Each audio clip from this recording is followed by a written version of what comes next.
शुक्लाम्बरधरं विष्णुं शशिवर्णं चतुर्भुजं प्रसन्नवदनं ध्यायेत् सर्वविघ्नोपशान्तये। गुरुर्ब्रह्मा गुरुर्विष्णुः गुरुर्देवो महेश्वरः गुरुः साक्षात् परं ब्रह्म तस्मै श्रीगुरवे नमः। नारायणं नमस्कृत्य नरं चैव नरोत्तमं देवीं सरस्वतीं व्यासं ततो जयमुदीरयेत्। హరి ఓం. పరమేశ్వర స్వరూపమైన సభకు నమస్కారం. ఈ చింతపల్లి క్షేత్రానికి ఇతపూర్వం కూడా నేను రావడం జరిగింది. ఇతపూర్వం నేను వచ్చినప్పటి దేవాలయ స్థాయికి ఇప్పటి స్థాయికి ఎంతో తేడా ఉంది. ఇప్పుడు దాదాపుగా 9 ఎకరాల ప్రాంగణంలో పెద్ద గోశాలని నిర్మాణం చేశారు. వివిధ వయస్సులలో ఉన్నటువంటి కొన్ని వందల గోవుల్ని ఇక్కడికి తీసుకొచ్చి ఈ గోవుల్ని పెంచుతున్నారు. విశేషించి ఇవాళ ఇక్కడ ఈ గరుకు స్తంభాలు నాటినటువంటి సందర్భాన్ని పురస్కరించుకొని ఇక్కడికి వచ్చి వాటిని దర్శించి పునీతుణ్ణి కావలసిందిగా, అట్లాగే 4 మాటలు మాట్లాడవలసిందిగా పెద్దలు కోరిన కారణం చేత రావడం తటస్థించింది. ఇన్ని వందల గోవుల పరిరక్షణ కొరకు ఇంత గొప్ప ప్రయత్నాన్ని చేస్తున్న శ్రీమాన్ ధనంజయ గారిని మనస్ఫూర్తిగా ప్రారంభంలోనే అభినందిస్తున్నాను. మనకి సనాతన ధర్మంలో గోవు చాలా విశేష ప్రాధాన్యత కలిగినటువంటి ప్రాణి. ఒక్కొక్క ఆశ్రమానికి ఒక్కొక్క రకమైన ధర్మాచరణం ఉంటుంది. అన్ని ఆశ్రమాలు ఒక్కలా ధర్మాచరణం చేసే అవకాశం ఉండదు. ఎందుకనంటే ధర్మాచరణము అన్నది ఆధారపడే ప్రధానమైనటువంటి వ్యవస్థలలో ఆశ్రమం ఒకటి. బ్రహ్మచారి ధర్మం ఒకలా ఉంటుంది, గృహస్థు ధర్మం ఒకలా ఉంటుంది, వానప్రస్థు ధర్మం ఒకలా ఉంటుంది, సన్యాసి ధర్మం ఒకలా ఉంటుంది. ఒకరి ధర్మాన్ని పోలి వేరొకరి ధర్మం ఉండదు. గృహస్థు భార్యతో కలిసి సంసారం చేస్తూ ఉంటాడు, భార్యతో కలిసి ఉండి సంతానమును పొందుతాడు. భవిష్యత్తు కొరకు అని కొంత ధాన్యాన్ని ధనాన్ని తెచ్చి నిల్వ చేసుకుంటాడు. ఒక ఇంట నివాసం ఉంటాడు, ధర్మచట్రంలో ఇమిడిన భోగములను అనుభవిస్తాడు. కానీ బ్రహ్మచారి అట్లా కాదు. బ్రహ్మచారి కేవలము గురువులను ఆశ్రయించి ఉంటాడు. గురువులను ఆశ్రయించి శాస్త్రాధ్యయనం చేసి తదనంతరం జీవితం పండించుకోవడానికి కావలసిన విద్యని సముపార్జన చేస్తాడు. బ్రహ్మచారి భార్యతో కలిసి ఉండే అవకాశం ఉండదు, ఎందుకంటే అప్పటికి వివాహం కాలేదు కనుక. అట్లాగే ఒక ఇంట్లో నివసించే అవకాశం ఉండదు. గురువుగారి దగ్గర ఉండి గురు శుశ్రూష చేస్తూ గురుపత్ని ఆజ్ఞాపించినట్టుగా భిక్షాటన చేసి తీసుకొచ్చిన అన్నాన్ని మాత్రమే తింటూ జీవనం చేస్తాడు. కాబట్టి గృహస్థు చేసేటటువంటి ధర్మాన్ని బ్రహ్మచారి చెయ్యడు. ఒక ఆశ్రమంలో ఉన్నవాళ్ళు వేరొక ఆశ్రమంలో ఉన్న ధర్మాన్ని పాటించరు. ఏ ఆశ్రమ ధర్మం ఆ ఆశ్రమానిదే. బ్రహ్మచారి ఉన్నాడు అంటే త్రికాల సంధ్యావందనం, గాయత్రి మంత్ర జపం, సమిధాదానం ఇటువంటివి ఆయనకి విధులుగా చెప్పబడతాయి. గృహస్థు యజ్ఞయాగాది క్రతువులను నిర్వహిస్తాడు, నిత్య పూజ నిర్వహిస్తాడు. కానీ అన్ని ఆశ్రమాలు వాళ్ళు కూడా పూజ చేసేటటువంటి ఏకైక జీవి గోమాత. గోమాతని మాత్రం బ్రహ్మచారి పూజ చేస్తాడు, గృహస్థు పూజ చేస్తాడు, వానప్రస్థు పూజ చేస్తాడు, సన్యాసి పూజ చేస్తాడు. గోవుని సాక్షాత్తుగా సమస్త దేవతల యొక్క సమాహార స్వరూపంగా సనాతన ధర్మంలో పూజ చేస్తారు. గోవుకొక్కదానికి పూజ చేసిన కారణం చేత సమస్త దేవతల యొక్క పూజ పూర్తి చేసినట్టే. జీవన్ముక్తులు, మహాపురుషులు, అపర శివావతారులు, శృంగేరి పీఠాధిపత్యం వహించిన మహాపురుషులు శ్రీ శ్రీ శ్రీ చంద్రశేఖర భారతీ మహాస్వామి వారు. అటువంటి చంద్రశేఖర భారతీ స్వామి వారు ఒకప్పుడు శారదాదేవి ఆలయంలో దర్శనం చేసుకుని పూజ కోసమని వెడుతున్నారు. వెనక శిష్యులు పూజా ద్రవ్యాలన్నీ పట్టుకుని వెడుతున్నారు. ఆయన లోపలికి వెడదామనుకునే సమయానికి దేవాలయం ముందరకి ఒక గోవు వచ్చి పడుకుంది. అక్కడ శిష్యులు గబగబా గోవుని అడ్డంగా పడుకుంది కాబట్టి దాన్ని లేపి పక్కకి పంపించేస్తే పీఠాధిపతులు దేవాలయంలోకి వెళ్ళి పూజ చేస్తారన్న ఉద్దేశ్యంతో ఆ గోవుని లేపి పైకి పంపించేసే ప్రయత్నం చేస్తున్నారు. వెంటనే చంద్రశేఖర భారతీ స్వామి వారు జోక్యం చేసుకొని, మీరు ఆ గోవుని లేపకండి, దాన్ని పక్కకి పంపించే ప్రయత్నం చెయ్యకండి. ఎందుచేతనంటే అట్లా చేసినట్లయితే అది దోషం. దేవాలయంలో ఉన్నటువంటి శారదామాతయే గోమాత రూపంలో బయట పడుకుని ఉన్నది. నేను గోమాత పూజ చేసినట్లయితే శారదామాత యొక్క పూజ చేసేసినట్లే. కాబట్టి నేను గోమాత పూజ చేసి వెళ్ళిపోతానని శిష్యులు తీసుకొచ్చినటువంటి ఆ సంభారములన్నిటితోటి దేవాలయం బయట పడుకున్నటువంటి గోమాతకి పూజ చేసి వెళ్ళిపోయారు. అంటే లోపల ఉన్నటువంటి శారదామాత, దేవాలయంలో విరాజమానురాలైన శారదామాత యొక్క పూజకి ఆ దేవాలయం బయట పడుకుని ఉన్న గోమాత యొక్క పూజకి మధ్య ఏ విధమైన భేదము లేదు అని నిర్ణయించారు చంద్రశేఖర భారతీ స్వామి వారు. ఒక్క గోవుకి పూజ చేసినంత మాత్రం చేత ఆ రోజున సమస్త దేవతల పూజ పూర్తి చేసినట్టే. మనం ప్రతిరోజు గృహదేవతలని మన ఇంట్లో ఉండే దేవతలకు నైవేద్యం పెడతాం. సాధారణ నియమం ఏమిటంటే, మనం ఏది నైవేద్యం చేస్తామో ఆ నైవేద్యం చేసిన పదార్థాన్ని దేవతలము కేవలము తమ కన్నులతో చూసి స్వీకరిస్తారు అని. అన్ని ప్రాణులు ఒక్కలా స్వీకరించాలని నియమం లేదు. దేవతలు చేసే కార్యాలన్నీ చేతులతో చెయ్యరు, కేవలము తమ చూపుల చేత చేస్తారు. అందుకే దేవతల యొక్క చూపుకి అంత గొప్పతనం. శంకర భగవత్పాదులు బ్రహ్మచారిగా ఉండగా చేసిన మొట్టమొదటి స్తోత్రం కనకధారా స్తోత్రంలో అమ్మవారు తన చూపులతో ఈ సృష్టి స్థితి లయములను ఎట్లా చేస్తుందో నిర్వచిస్తూ కనకధారా స్తవం చేశారు. ఆ కనకధారాస్తవం అంతా కూడా కేవలం అమ్మవారి యొక్క చూపుల వైభవాన్ని వర్ణించారు. అంటే చూపుల చేత ఆ తల్లి ఏ కార్యాన్నైనా చెయ్యగలదు అని. విశ్వామరేంద్ర పద విభ్రమదానదక్షం ఆనందహీతురధికం మురవిద్దిశోపి ఈశన్నిషీదతు మయీక్షణమీక్షణార్థ ఇందీవరోదర సహోదర మిందిరాయా అంటారు. దేవేంద్ర పదవిని ఇంద్రుడికి ఇచ్చేటప్పుడు కూడా ఆమె కేవలము తన చూపుల చేత ఇస్తుంది. ఈ సృష్టి స్థితి లయ అన్న 3 కార్యములను నిర్వహించేటప్పుడు పరబ్రహ్మము కేవలము తన చూపుల చేత నిర్వహిస్తాడు. అందుకే కేళిలోల విరసదృగ్జాత సంభూత నానాకంజాత భవాండ కుంభకు మహానందాంగన డింబకున్నంటారు పోతన గారు ప్రార్థనా పద్యంలో భాగవతంలో.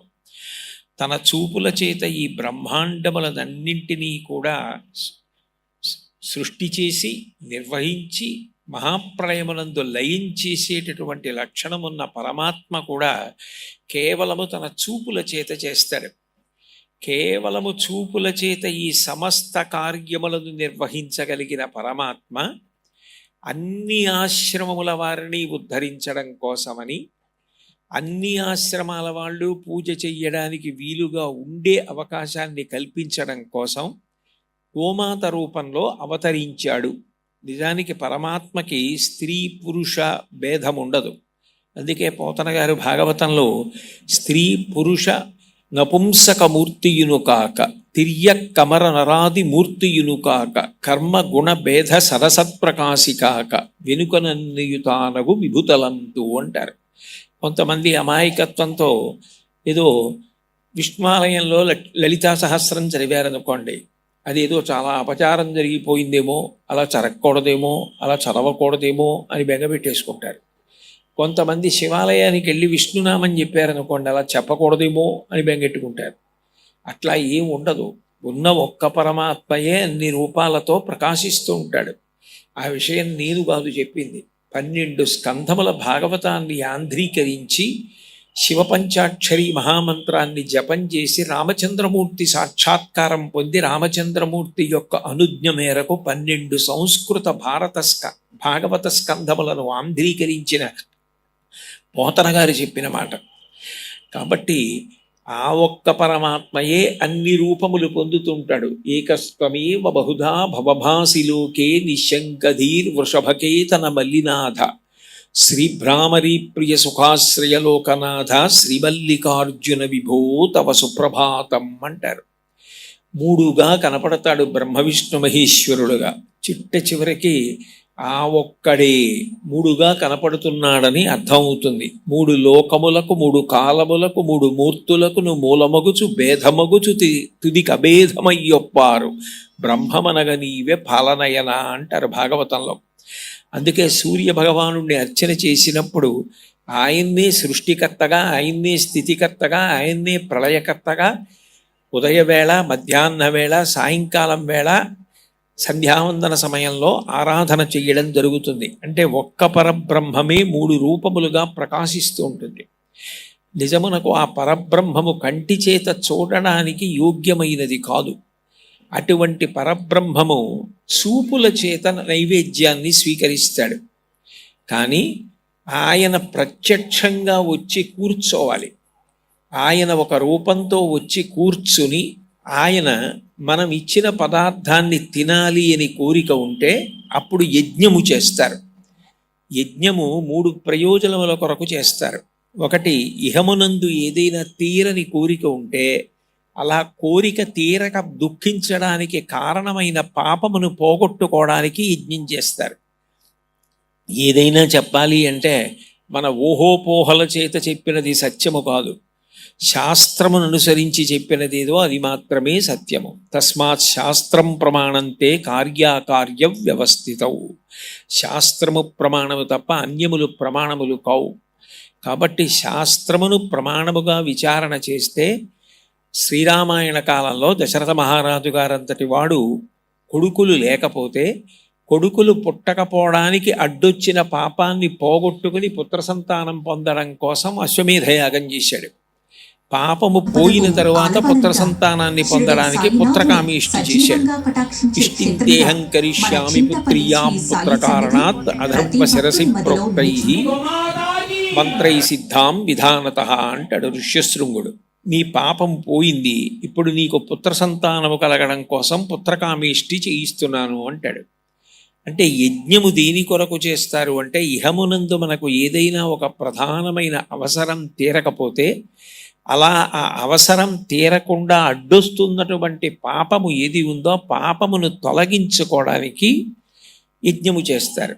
రెండవది, ఈ శరీరము శాశ్వతము కాదు. కొంతకాలం ఉన్న తర్వాత ఏ శరీరమైనా పడిపోవలసింది. అది ఎంత పవిత్రమైన శరీరము కానివ్వండి, కోటాను కోట్ల మంది చేత నమస్కరింపబడిన శరీరం కానివ్వండి, ఆ శరీరం పడిపోతుంది. కంచి కామకోటి పీఠాధిపత్యం వహించిన మహాపురుషులు 68వ పీఠాధిపతులు జగద్గురు శ్రీ శ్రీ శ్రీ చంద్రశేఖరీంద్ర సరస్వతి మహాస్వామి వారంటే 2 చేతులెత్తి అందరూ నమస్కరించారు. అటువంటి మహాపురుషుడి శరీరం కూడా కాలమునందు వెళ్ళిపోతుంది. వారు శాశ్వతముగా ఆత్మస్వరూపులై ఉండిపోతారు. కానీ శరీరము పతనమైపోతుంది. అందరూ మహాపురుషుల శరీరము వెళ్ళిపోవలసిందే. ఎవరి శరీరమైనా వెళ్ళిపోతుంది. కానీ శరీర పతనానంతరము జీవుడు ఉన్నత లోకములను పొందాలి, స్వర్గాది లోకములను పొందాలి అంటే దాని కొరకు యజ్ఞము చేస్తారు. అందుకే శతక్రతుమివాసీనం అంటారు. 100 యజ్ఞములు చేసిన వాడెవరో ఆయన దేవేంద్ర పదవిని పొందుతాడు అని. శరీర పతనానంతరము ఉన్నతలోక ప్రాప్తి కొరకు యజ్ఞము. అట్లాగే మూడవది, నాకు పుణ్యము అక్కర్లేదు, పాపము అక్కర్లేదు, లోకమంతా ప్రశాంతంగా ఉండాలి అంటే యజ్ఞం చేస్తాను. అందుకు నేను యజ్ఞం చేస్తానని చేసేవారు కొంతమంది ఉంటారు. ఈ 3 ప్రయోజనముల కొరకు యజ్ఞం జరుగుతుంది. ఈ యజ్ఞము అన్న విషయం గురించి ఒక స్పష్టమైన అభిప్రాయము చాలా అవసరం. ఒక చక్రం తిరగడానికి ఇరుసు ఎలా ప్రధానమై ఉంటుందో ధర్మము అన్న చక్రం తిరగడానికి యథార్థమునకు యజ్ఞమే ఆధారము. భగవద్గీతలో గీతాచార్యుడు ఒక మాట అంటాడు, అన్నాద్భవంతి భూతాని పర్జన్యాత్ అన్న సంభవ యజ్ఞాద్భవతి పర్జన్యో యజ్ఞ కర్మ సముద్భవం ఏవం ప్రవర్తితం చక్రం నానువర్తయతి హయ అఘాయురింద్రియారామో మోహం పార్థ సజీవతి అంటాడు. యజ్ఞము చేస్తే దేవతలు సంతోషించి వర్షం కురిపిస్తారు. యజ్ఞము చేస్తే మనం ఏం చేస్తాం? హవిస్సులు ఇస్తాం. ఇప్పుడు అక్కడ హోమం చేశారు. హోమం చేసినప్పుడు దేవతల పేరు చెప్పి వాళ్ళని పిలిచి స్వాహ అంటారు. దేవతలకైతే స్వాహాకారం, పితృదేవతలకైతే స్వధాకారం. స్వాహాకారంతో మనం ఆ హవిస్ ఇచ్చినప్పుడు అది తినడం కోసం దేవతలందరూ వచ్చి ఆ యజ్ఞశాలలో కూర్చుంటారు. అందుకే యజ్ఞశాలకి ప్రదక్షిణం చేయమని చెప్తారు పెద్దలు. అట్లా యజ్ఞం చేసినప్పుడు దేవతలు ప్రత్యక్షంగా తింటారు. అలా తిన్న తర్వాత వాళ్ళు సంతోషించి అందరూ బాగుండాలని వర్షం కురిపిస్తారు. వర్షం కురిపిస్తే మనుష్యులు ఒక్కరే కాదు, సమస్త ప్రాణులు సంతోషిస్తాయి. ఎందుచేతనంటే ఆ వాన పడిందనుకోండి, మఖము చేయ వజ్రి మది సంతసించును వజ్రి సంతసింప వానకురియు వానకురిసి గసవు వసుమతిపై పెరగు గసవు మీసి దేను గణము బ్రతుకు. యజ్ఞం చేస్తే దేవతలు సంతోషించి వర్షం ఇస్తారు. వర్షం పడిందనుకోండి పంట పండుతుంది. పంట పండిందనుకోండి మనమే కాదు, సమస్త ప్రాణులు అన్నం తింటాయి, నీళ్లు తాగుతాయి, సంతోషంగా ఉంటాయి. అంటే అన్ని ప్రాణులు సంతోషంగా ఉండడానికి అవసరమైన వర్షం పడడానికి యజ్ఞం అత్యంత ప్రధానం. ఈ యజ్ఞమునకు సనాతన ధర్మంలో ఎనలేని ప్రాధాన్యత, అగ్ని ఆరాధన. అటువంటి యజ్ఞానికి మూలస్తంభం ఎవరు అంటే గోవు. అందుకే భీష్మాచార్యుల వారు మహాభారతంలో మాట్లాడుతూ యజ్ఞాంగం కదితాగావః యజ్ఞమేవ చ వాసవ ఏతాభిశ్చ వినా యజ్ఞ నవర్తేతు కథంచన అంటాడు. నిజానికి ఒక యజ్ఞం చేసి దేవతలను సంతోషపెట్టాలి అంటే ఆవు లేకుండా యజ్ఞం చెయ్యడం సాధ్యం కాదు. ఎందుచేతనంటే యజ్ఞం చెయ్యడానికి ఖచ్చితంగా ఉండవలసిన పదార్థం ఆవు నెయ్యి.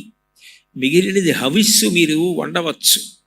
ఏదో మారేడు దళాలు రుద్రహోమం చేస్తూ వేస్తానంటే మారేడు దళాలు తెచ్చుకోవచ్చు. ఏదో లక్ష్మీ హోమం చేస్తూ తామర పువ్వులు తేనెలో ముంచి వేస్తానంటే తామర పువ్వులు తేనె తెచ్చుకోవచ్చు. ఇవన్నీ కాదు ప్రధానం. వీటన్నిటికన్నా అసలు ముందు హోమం చెయ్యాలి అంటే ప్రధానమైనది ఏది అంటే ఆవు నెయ్యి.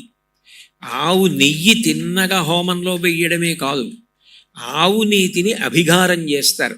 అక్కడ పెట్టిన హవిస్సు మీద, తేనె మీద, మారేడు దళాల మీద, తామర పువ్వుల మీద, పేలాల మీద మీరు యజ్ఞం చేయడానికి ఏ సంబారాలు తెచ్చారో ఆ సంబారాలన్నింటి మీద కూడా ఆవినీతిని అభిగారం చేస్తే తప్ప ఆ పదార్థాన్ని అగ్నిహోత్రంలో వేసి యజ్ఞం చెయ్యరు. అంటే అసలు ధర్మచక్రం తిరగడానికి మూలాధారమైనటువంటి యజ్ఞము జరగడానికి ప్రధానమైనటువంటి ప్రాణి ఏది అంటే ఆవు. ఆవు లేకుండా యజ్ఞం జరిగే అవకాశం లేనే లేదు. రెండు, ఒక ప్రదేశం పవిత్రం కావాలి అంటే దానికి ఒకే ఒక్క ఆధారం ఏమిటంటే గోమయంతో అలకడం. మీరు అందుకే చూడండి, కల్పము అని ఒకటి ఉంటుంది. ఏది మనిష్టం వచ్చినట్టు మనం చేయడానికి అవకాశం ఉండదు. ఒక వరలక్ష్మీ వ్రతం చేస్తున్నారనుకోండి, వరలక్ష్మీ వ్రత కల్పము అంటారు. వినాయక వ్రతం చేస్తున్నారనుకోండి, సిద్ధి వినాయక వ్రత కల్పము అంటారు. కల్పము అన్న మాటకు అర్థం ఏమిటంటే అది ఋషి ప్రోక్తము. ఋషి దాన్ని ఇట్లా చెయ్యాలి అని నిర్ణయం చేశాడు, దాన్ని అట్లాగే చేస్తారు. ఆ కల్పమునందు మీరు ఏ వ్రతమైనా చూడండి, గోమయమును తీసుకొచ్చి ఆ ప్రాంగణమును అలికి అని ఉంటుంది. అంటే ఆవు పేడ తీసుకొచ్చి అలికినటువంటి కారణం చేత ఆ ప్రదేశం అంతా కూడా అంత పరిశుభ్రమైపోతుంది, అంత పవిత్రమైపోతుంది.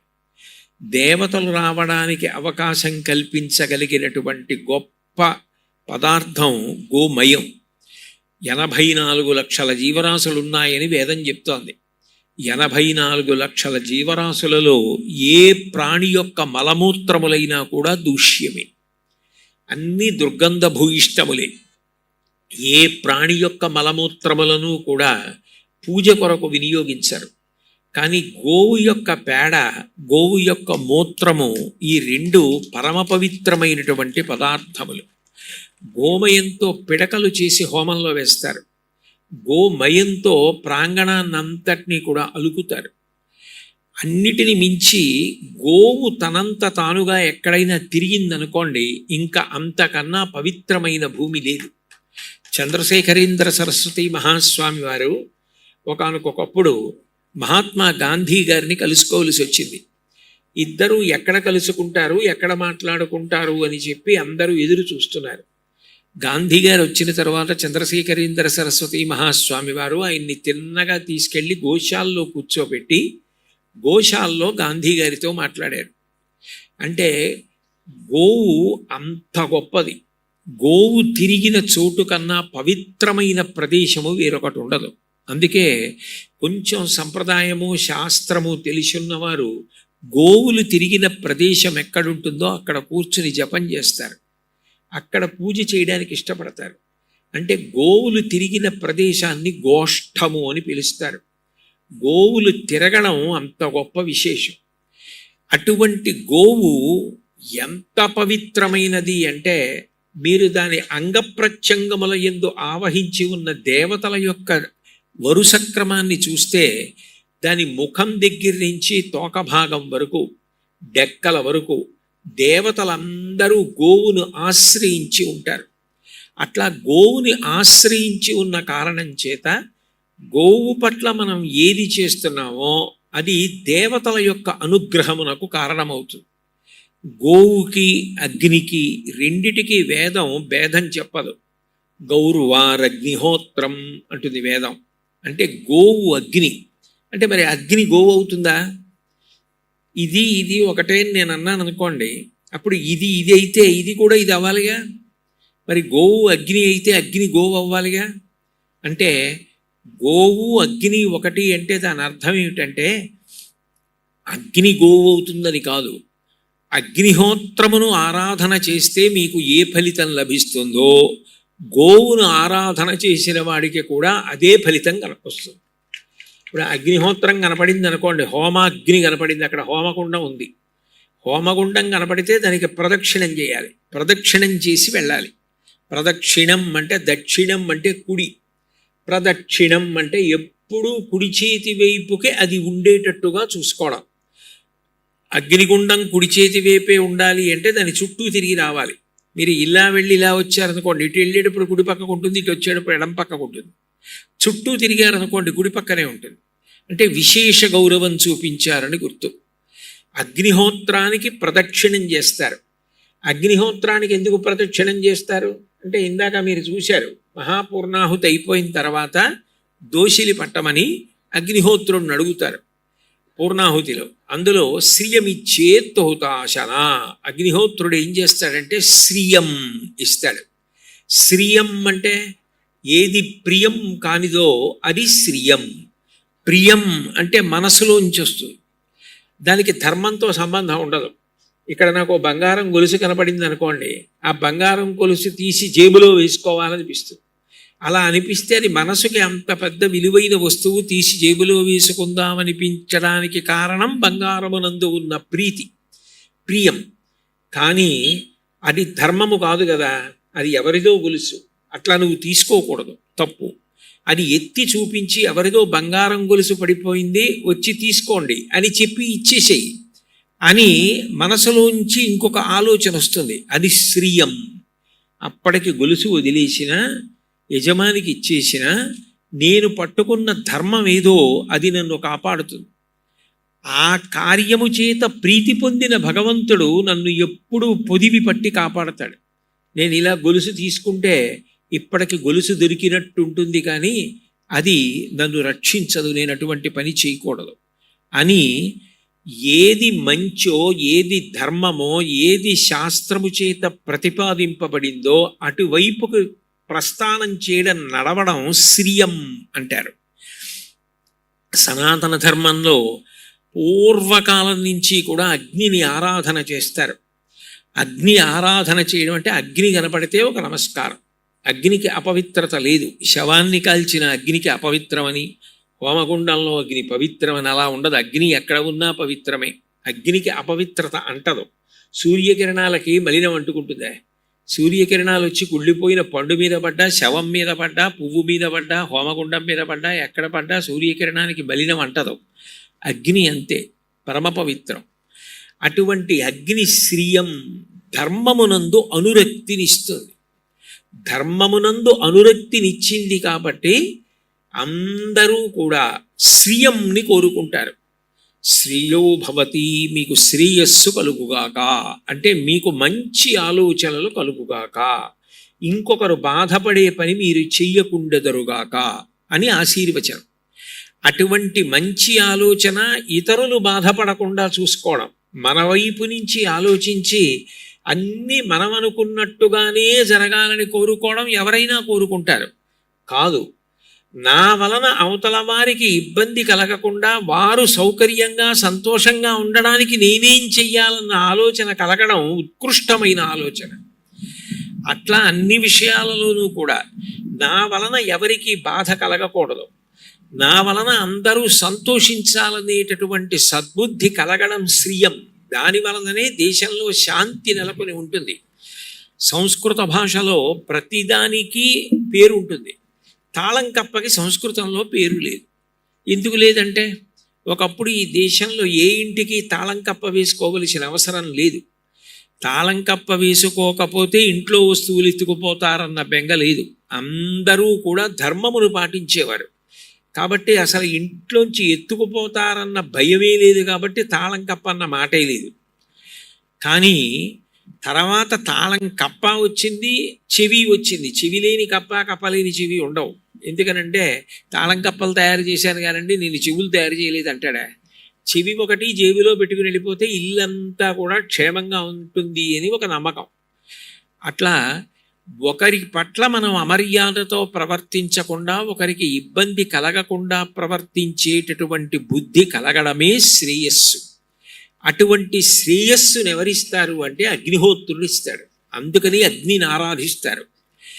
అగ్నిని ఆరాధిస్తే ఏ శ్రేయస్సు కలుగుతుందో గోవుని ఆరాధించిన వాడికి కూడా అదే శ్రేయస్సు కలుగుతుంది.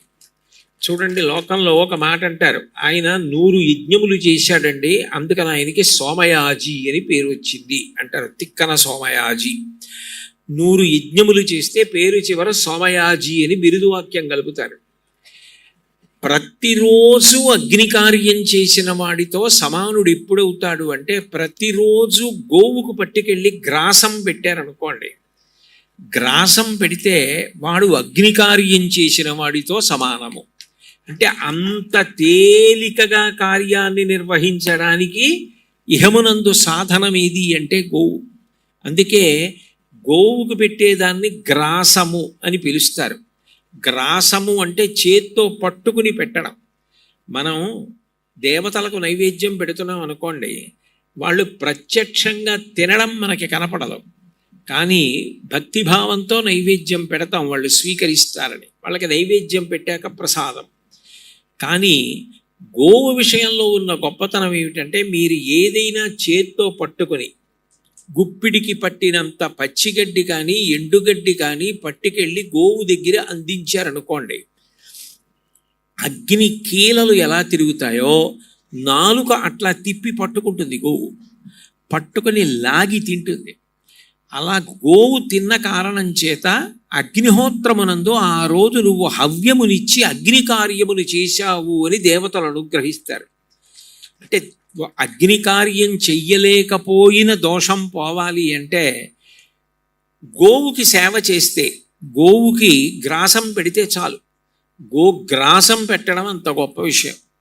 మహాభారతంలోనే భీష్మాచార్యుల వారు గోగ్రాసం గురించి మాట్లాడుతూ ఒక మాట అంటారు, గావో మే మాతరః సర్వాః పితరశ్చైవ గోవృషాః గ్రాసముష్టిం మయా దత్తం ప్రతిగృహీత మాతరః యత్కృతం దుష్కృతం తేన జ్ఞానతో అజ్ఞానతోపి వా తస్య నశ్యతి తత్సర్వం దుస్వప్నంచ వినశ్యతి. భారతం అంటే పంచమ వేదం. 4 వేదములలో చెప్పిన విషయాలనే మళ్ళీ అందరూ చదువుకోవడానికి వీలుగా వ్యాసుడు భారతాన్ని అందించాడు. అందుకే వ్యాస భగవానుణ్ణి నమోస్తుతే వ్యాస విశాల బుద్ధే పులారవిందాయత పత్రనేత్ర ఏన త్వయా భారత తైలపూర్ణ ప్రజ్వాలితో జ్ఞానమయ ప్రదీప అంటారు. అట్లా గోగ్రాసము గురించి భీష్ముడు మహాభారతంలో మాట్లాడతాడు. అంటే వ్యాసుల వారు మనకి భీష్ముడి చేత చెప్పించినది అందించారు.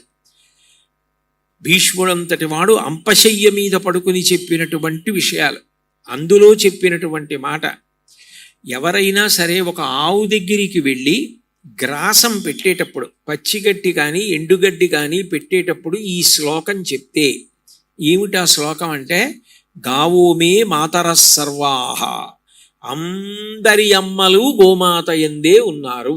ఎందుకనంటే లోకంలో అమ్మ అన్న మాట కన్నా మధురమైన మాట, అమ్మ కన్నా గొప్పది ఈ లోకంలో ఇంకొకటి ఉండదు. అమ్మ లేని నాడు మన ఉనికి లేదు. అటువంటి అమ్మ ఏదో ఒకనాడు వెళ్ళిపోతుంది. అమ్మ కన్నా ముందు బిడ్డ వెళ్ళాలని ఏ అమ్మ కోరుకోదు. బిడ్డ చేతులలో తాను వెళ్ళిపోవాలని కోరుకుంటుంది.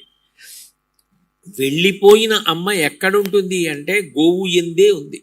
గోవు సేవ చెయ్యడం, గోవుకి గ్రాసం పెట్టడం, గోవుకు ప్రదక్షిణం చేయడం, అమ్మకి అన్నం పెట్టడం, అమ్మకి ప్రదక్షిణం చేయడం, అమ్మకి కాళ్ళు పట్టడంతో సమానం.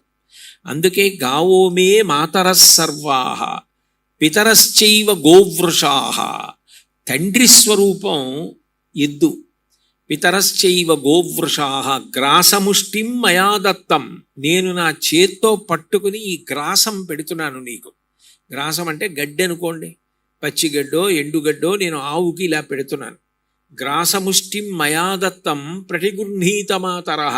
అమ్మ నన్ను అనుగ్రహించి నేను చేత్తో పెట్టిన దాన్ని నువ్వు పుచ్చుకుని తిను. వెంటనే నోరు తెరిచి నాలికతో చుట్టి లాగి తింటుంది ఆవు. అలా ఆవు తిన్న కారణం చేత ఏమవుతుందన్నారంటే, యత్కృతం దుష్కృతం తేన జ్ఞానతో అజ్ఞానతోపివా తస్య నశ్యతి తత్సర్వం దుస్వప్నంచ వినశ్యతి.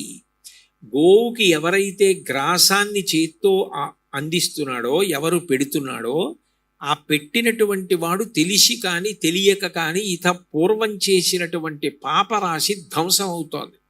అగ్నిహోత్రుడు ఎలా పాపము తీసి శ్రియం ఇస్తాడో, గోవు కూడా గ్రాసమును తిని మనని అలా అనుగ్రహిస్తుంది. అంతేకాదు దుస్వప్నముల వలన వచ్చే ఫలితం కూడా గోగ్రాసము వలన పోయింది అని భీష్ముడు చెప్పాడు. నేను చెప్పట్లేదు, అందుకే ఆ శ్లోకాలు కూడా మీకు ఉటంకించాను. అంటే గోవుకి గ్రాసం పెట్టడం అంత గొప్ప. నిజానికి మనల్ని మనం తరింప చేసుకోవడం అన్న మాటకి తాత్పర్యం మన జీవుడి గురించి చేసుకోవడం. సాధారణంగా లోకంలో ఒక మాట ఉంటుంది, ఆయనకి స్వార్థం ఎక్కువండి అంటారు. స్వార్థం ఎక్కువండి అన్న మాట ఎప్పుడు వాడతారు? ఆయన ఎప్పుడు ఇతరుల గురించి ఆలోచించడు, తన గురించి తాను ఆలోచించుకుంటాడని. నిజానికి యథార్థంగా తన గురించి తాను ఆలోచించుకున్నవాడైతే దాచుకోడు. దాచుకున్నది ఏది తన వెంట వచ్చేది కాదు. ఆయుర్నశ్యతి పశ్యతాం ప్రతిదినం యాతి క్షయం యవ్వనం ప్రత్యాయాంతి గతాః పునర్న దివసాః కాలో జగద్భక్షకః లక్ష్మీస్తోయ తరంగ భంగ చపలా విద్యుచ్చలం జీవితం తస్మాన్ మాం శరణాగతిం కరుణయా త్వం రక్ష రక్షాధునా అంటారు శంకర భగవత్పాదులు. సూర్యోదయ సూర్యాస్తమయాల్లో ఆయుర్దాయం అయిపోతున్న ఆయుర్దాయంలో స్వార్థము అంటే నా గురించి నేను ఆలోచించుకోవడం, అంటే నా జీవుడి గురించి ఆలోచించడం. ఈ జన్మలో భార్య ఉంది, ఈ జన్మలో పిల్లలు ఉన్నారు, మంచిదే. కానీ జీవుడి శరీరాన్ని వదిలిపెట్టి వేరొక శరీరానికి వెళ్ళిపోతే అక్కడ కూడా భార్య ఉంటుంది, అక్కడ కూడా పిల్లలు ఉంటారు. అక్కడ ఎలా సుఖపెడతావు? అక్కడ పెట్టగలిగిన శక్తి ఎక్కడి నుంచి వస్తుంది అంటే నువ్వు ఇక్కడ చేసినటువంటి పుణ్యమే. ఇక్కడ చేసిన పుణ్యంలో చాలా చాలా గొప్ప పుణ్యం ఏమిటి? ఒకరికి పెట్టినది. ఒకరికి ఆకలి వేసినప్పుడు కడుపు నింపడం కన్నా గొప్ప విషయం ఇంకొకటి లేదు. ఎందుకనంటే ఆకలితో ఉన్నాడు అంటే ప్రాణములు శోషించిపోతాయి. ప్రాణములు శోషించిపోతున్న వాడికి అన్నం పెట్టారు అంటే వాడు ఆ అన్నబలంతో మళ్ళీ ఆకలేసే వరకు, అంటే రాత్రి వరకు మళ్ళీ వాడు బ్రతికుంటాడు. అంటే వాడికి ఆయువుని మీరు ఇచ్చినట్టు లెక్క. జీవదానం చేసిన వాడు, జీవనదానము చేసిన వాడికి ఏ ఫలితం వస్తుందో అన్నదానం చేసిన వాడికి ఆ ఫలితం వస్తుంది. అన్నదానం చేయడం అంత గొప్పదైతే ధర్మమునకే ఇరుసైనటువంటి గోవుకి గ్రాసం పెట్టడం అంత గొప్పదని చెప్పింది శాస్త్రం. కాబట్టి గోవుకు పట్టుకెళ్ళి గ్రాసం పెట్టడం అన్నది అంత పుణ్యప్రదం. అందుకే కొంతమంది ఏం చేస్తారంటే, నేను ప్రతిరోజు గోశాలకు వెళ్ళడం సాధ్యం అవుతుందా, నేను ప్రతిరోజు పచ్చిగడ్డో ఎండుగడ్డో తీసుకొచ్చి గోవుకి పెట్టడం సాధ్యమవుతుందా అనుకుంటే ఒక ఆవుని దత్తత తీసుకుంటారు. దత్తత తీసుకోవడం అంటే ఈ గోపోషణ నేను తీసుకుంటున్నాను. ఒక గోవు పోషణకి 1 సంవత్సర కాలానికి ఎంత అవుతుందో అంత ద్రవ్యాన్ని కట్టి ఈ గోవుని నా పేరు మీద పోషించండి అంటారు. ఇప్పుడు చూడండి, ఒక హోమం జరుగుతుంది, ఒక యజ్ఞం జరుగుతుంది. ఆ యజ్ఞమో హోమమో జరుగుతున్నప్పుడు అందులో అన్వయం చేసే మంత్రాలు మనకి రావు. అప్పుడు మనం ఏం చేస్తామంటే అవి వచ్చినటువంటి పెద్దల్ని పిలిచి వరుని ఇస్తాం. అయ్యా, మీరు మా కొరకు ఈ కార్యాన్ని చెయ్యండి అంటాం. వాళ్ళు యథాశక్తి తప్పకుండా చేస్తాను అని మాట ఇచ్చి వరుని తీసుకుని మనం ఇచ్చిన దీక్షావస్త్రములు కట్టుకుని మన కొరకు మనకు రాని మంత్రాలు వాళ్ళు చదివి హోమం చేసి దాని వలన వచ్చే ఫలితాన్ని మనకిస్తారు. అట్లాగే గోవుకి గ్రాసం రోజు నేను వచ్చి పెట్టలేకపోయినా ఈ గోవుని నేను దత్తత తీసుకుంటున్నాను. దత్తత తీసుకుంటున్నాను అంటే దీని పోషణ భారాన్ని నేను వహిస్తాను. ఇది 1 సంవత్సర కాలమో 1 నెలో లేకపోతే దాని జీవనకాలం ఇంత ఉంటుంది కాబట్టి దానికి కావలసిన ద్రవ్యాన్ని నేను ఇచ్చేస్తాను. అప్పుడు నేను రానివ్వండి, రాలేకపోనివ్వండి, ఏ కారణం చేతనైనా ప్రతిరోజు ఒక గోవు తింటోంది. గోవు తిన్న తర్వాత నేను తింటున్నట్లు లెక్క. అప్పుడు జీవితం ఎంత సుసంపన్నమైపోయింది. నిజమైన స్వార్థం అన్న మాటకు అర్థం ఏమిటంటే తనని తాను ఉద్ధరించుకోవడానికి గోవుని దత్తత తీసుకుంటారు. దత్తత తీసుకొని గోవుకి గ్రాసం పెడతారు. గోవుకి గ్రాసం పెట్టడం అన్నది అంత గొప్ప. అగ్నికార్యం చేయడం అందరికీ సాధ్యం కాదు. అందరూ మంత్రం చెప్పినప్పుడు హవిస్సు వేయడం, ఆ మంత్రం ఎప్పుడు వచ్చింది, ఎప్పుడు స్వాహాకారం చెప్పాలి తెలియదు. చండీ హోమం చేస్తున్నారు అనుకోండి, తాంబూలం వేస్తారు. స్వాహ అన్నప్పుడు హవిస్సు వేసినట్టుగా తాంబూలం వేయడానికి వీల్లేదు. తాంబూలం కొన్ని మంత్రములకే వేయాలి, అన్ని మంత్రములకు నెయ్యి వేయాలి. అన్నింటికీ నెయ్యి వేస్తున్నాను కదా అని చండీ హోమంలో తాంబూలం వేయడం కుదరదు. అంటే చండీ హోమ ప్రక్రియ మీద కొంత అవగాహన ఉన్నవాడు తప్ప తాంబూలం వేయడానికి కూర్చోలేడు. కూర్చున్న పక్కన తెలిసున్న ఇంకొక ఆయన సైగ చేస్తుండాలి తాంబూలం వేయని, అంటే అప్పుడు వేస్తూ ఉంటాడు. అంటే కొంత అవగాహన ఉంటే తప్ప అగ్నికార్యం చెయ్యలేరు.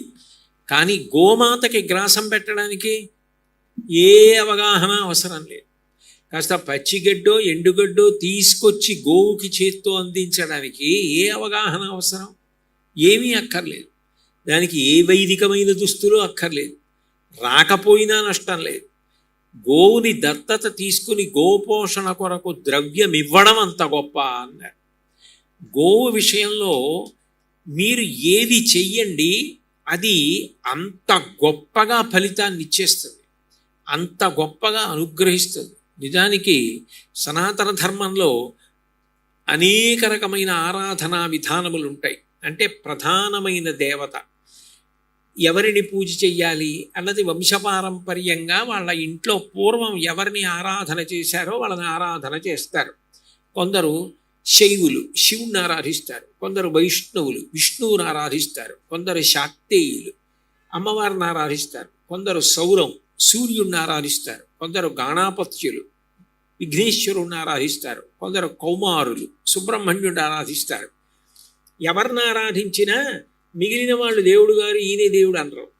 ఎవరైనా ఆరాధన చేసేటప్పుడు మధ్యలో ప్రధానమూర్తిని పెట్టి వీళ్ళ అనుమతితో ఆయన్ని పూజ చేస్తున్నాడని చుట్టూ మిగిలిన నలుగురిని పెడతారు. అందుకే శంకరాచార్యులు వారు పంచాయతన పూజ పెట్టారు, ఈ ఐకమత్యత కోసమని. కానీ గోవు విషయంలో గొప్పతనం ఏమిటి అంటే గోవు అందరు దేవతలు గోవు ఎందే ఉన్న కారణం చేత పితృదేవతలు కూడా గోవు ఎందే ఉన్నారు. పితృదేవతల సంతోషం కూడా గోవు మీదనే ఆధారపడుతుంది. అంటే పితృదేవతలు సంతోషిస్తే ఎలా సంతానం కలుగుతుందని శాస్త్రముల చేత చెప్పబడుతుందో అట్లా గోవులు సంతోషించిన కారణం చేత పితృదేవతలు కూడా సంతోషిస్తారు. అంటే గోవుని సంరక్షించుకోవలసినటువంటి అవసరం అందరి మీద ఉంటుంది. అంత గొప్పదైన గోవుకి ఒకే ఒక్క విషయంలో మాత్రం పరిమితి ఉంటుంది. ఆ పరిమితి గోవు శరీరంలో ఎందుకు పెట్టాడంటే భగవంతుడు మిగిలిన ప్రాణులకు మనుష్య ప్రాణికి ఒక ప్రధానమైన భేదం ఉంటుంది. మిగిలిన ప్రాణులకు దయ అన్న మాటతో సంబంధం లేదు. ఎందుకనంటే తనకి పుట్టిన పిల్లల మీద దయ ఉంటుందేమో కానీ మిగిలిన ప్రాణుల మీద దయ ఉండాలి అని మిగిలిన ప్రాణుల విషయంలో అన్వయం కాదు. ఒక పక్షి గుడ్డు పెట్టింది అనుకోండి, పొదిగి పిల్ల పైకొచ్చి ఇంకా దానికి రెక్కలు రాక ఎగరు లేక అమ్మ కోసం నోరు తెరిచి అరుస్తుంటే అటుగా వెడుతున్నటువంటి నక్కో పిల్లో చూసి ఆ పక్షి పిల్లని తినేసి పారిపోతుంది. అప్పుడు దానికి దయ ఉండదా అంటే దయ ఉండవలసిన అవసరం వాటికి లేదు. కానీ మనిషికి అట్లా కాదు. మనిషికి దయ ప్రధానంగా ఉండి తీరాలి. ఇతర ప్రాణి బాధ మన బాధగా భావించగలవా, అలా భావన చెయ్యగలిగితే దయ. అందుకే భాగవతంలో మాలాకారుడు కృష్ణ పరమాత్మ కనపడితే నీపాద కమల సేవయు నీపాదార్చకులతోడి దెయ్యము నితాంతాపారభూత దయ్యయు తాపసమందార నాకు దయసేయగదే అంటాడు. గోవు సేవ అని లోకంలో మాట ఉంది. గోవు చాలా ప్రీతి పొందింది మీరు సేవ చేస్తుంటే అని. గుర్తు ఏమిటంటే గోవు అరమోట్పు కళ్ళతో నిలబడుతుంది. అంటే కళ్ళు మూసేసినట్టు కాదు, తెరిచినట్టు కాదు, అలా నిలబడి తోక కొంచెం పైకెత్తుతుంది. పైకెత్తి నిలబడింది అంటే మీరు చేసిన సేవ చేత గోవు ప్రసన్నురాలైందని గుర్తు. 33 కోట్ల మంది దేవతలు ప్రీతి చెందడానికి గోసేవ చేస్తారు. గోసేవ చేస్తే అందరూ దేవతల సేవ చేసినట్టు. అందున గోవు ప్రసన్నము కావాలి అంటే గంగడోలు దువ్వుతారు. అంటే గోవు యొక్క మెడ కింది భాగంలో వేలాడుతుంటుంది చర్మం. దాన్ని దువ్వినట్టయితే మెడ పైకెత్తి అరమోట్పు కన్నులతో నిలబడి తోక పైకెత్తి నించుంటుంది గోవు. అలా గోవు ప్రసన్నం అవ్వాలి. ఎందుకు ప్రసన్నం అవ్వాలి గోవు అంటే గోవు అమ్మ, గోమాత అని పిలుస్తారు. ఆవిడ సమస్త లోకములకు తల్లి గోమాత. మనకి అమ్మ ఒక వయసు వరకు పాలిస్తుంది, ఆ తర్వాత అన్నం తిని బ్రతుకుతాం. కానీ ఆ తర్వాత జ్వరమో అనారోగ్యమో వచ్చిందనుకోండి, భోజనానికి ప్రత్యామ్నాయం ఏమిటంటే ఆవు పాలు. ఆవు పాలను మించినటువంటిది లేదు. ఎంత దీక్షలో ఉండండి ఆవు పాలు తాగుతారు. ఆఖరికి సన్యసించిన వారు కూడా ఆవు పాలు తాగుతారు. అంత సాత్వికమైనటువంటి పదార్థం ఆవు పాలు. అది సమీకృత ఆహారం, భోజనానికి ప్రత్యామ్నాయం. అంత గొప్పదైనటువంటి ఆవు పాలు ఆవు ఇచ్చి లోకములకు అన్నిటికీ కూడా తల్లిగా నిలబడింది. అమ్మ సేవ చేయడం ఎంత గొప్పో గోవు సేవ చేయడం కూడా అంతే గొప్ప. కానీ గోవు శరీరానికి ఉన్నటువంటి పరిమితి ఏమిటి అంటే అది ఎక్కడ గంగడోలు దువ్వితే సంతోషపడుతుందో ఆ గంగడోలుని అది గోక్కోలేదు, దానికి దురద పెడుతుంది. దురద పెట్టినప్పుడు అది గంగడోలుని గోక్కోవడం సాధ్యం కాదు. అప్పుడు చాలా ఇబ్బంది పడుతుంది. ఎందుకనంటే ఏదైనా గరుకయింది లభిస్తే దానికేసి ఆ గంగడోలు రుద్దుకుందాం, ఈ కింద గడ్డం దగ్గర నుంచి వేసి రుద్దుకోవాలని చూస్తుంది. 2, దాని పొట్టకి అటు ఇటు ఉన్న ప్రాంతాలలో తోక చేత కొట్టి తోలుకోవడం సాధ్యం కాదు, అస్తమానం అందదు. అందుకని గోవు విషయంలో చాలా చాలా గొప్ప సేవగా ఏది చెప్తారు అంటే గరుకు స్తంభాలు వేయడాన్ని చెప్తారు. నేను చెప్పానని మీరు అనుకోక్కర్లేదు, ఇదంతా చాగంటి కోటేశ్వరరావు గారి సొంత కవిత్వం అని మీరు అనుకుంటున్నారేమో. కంచి కామకోటి పీఠాధిపత్యం వహించినటువంటి మరో పరమేశ్వర స్వరూపం చంద్రశేఖరేంద్ర సరస్వతి మహాస్వామి వారంటే ఆయన చేసినటువంటి అనుగ్రహ భాషణాల్లో గోసేవకి సంబంధించి ఆయన చెప్పిన దానిలో దీనికి గురించి ఉంటుంది. కావాలంటే మీరు చూడొచ్చు. గరుకు స్తంభం నాటడం అన్నది అంత గొప్ప విషయం. ఒక్క గరుకు స్తంభం ఉందనుకోండి, ఆవు దానికేసి గంగడోలు రుద్దుకుంటుంది. రుద్దుకున్నప్పుడు అది ఎంత ఆనందపడుతుందో. దాని శరీరాన్ని ఆ గరుకు స్తంభానికేసి కావలసినంత ఉరిపిడి చేసి రుద్దుకుంటుంది. ఆ రుద్దుకున్నప్పుడు అది ఎంతో ఆనందం పొందుతుంది. అప్పుడు ఆ వ్యక్తి అక్కడ ఉన్నాడా లేడాతో సంబంధం లేదు. అక్కడ ఒక ఆయన గరుకు స్తంభం వేశాడు. ఇవాళ ఇక్కడ 108 గరుకు స్తంభాలు వేశారు. గోవులు స్వేచ్ఛగా తిరుగుతుంటాయి. దేనికో దురద పుట్టింది, అది వెళ్ళి ఆ గరుకు స్తంభానికి వేసి ఒళ్ళు రుద్దుకుంటుంది. రుద్దుకున్నప్పుడు కండూతి అంటారు. దానికి కలిగిన దురద పోయి అది సంతోషిస్తుంది. ఆ సంతోషించిన కారణం చేత అది రుద్దుకున్నప్పుడు వెంట్రుకలు ఎన్ని పడతాయో అన్ని సంవత్సరములు పితృదేవతల్ని ఉత్తీర్ణుల్ని చేస్తారు. అంటే మా వంశంలో ఎవడైనా గోశాల్లో గరుకు స్తంభం వేస్తాడా అని ఎదురు చూస్తూ ఉంటారట. గోశాల్లో గరుకు స్తంభం వేయడం అన్నది అంత గొప్ప విషయం.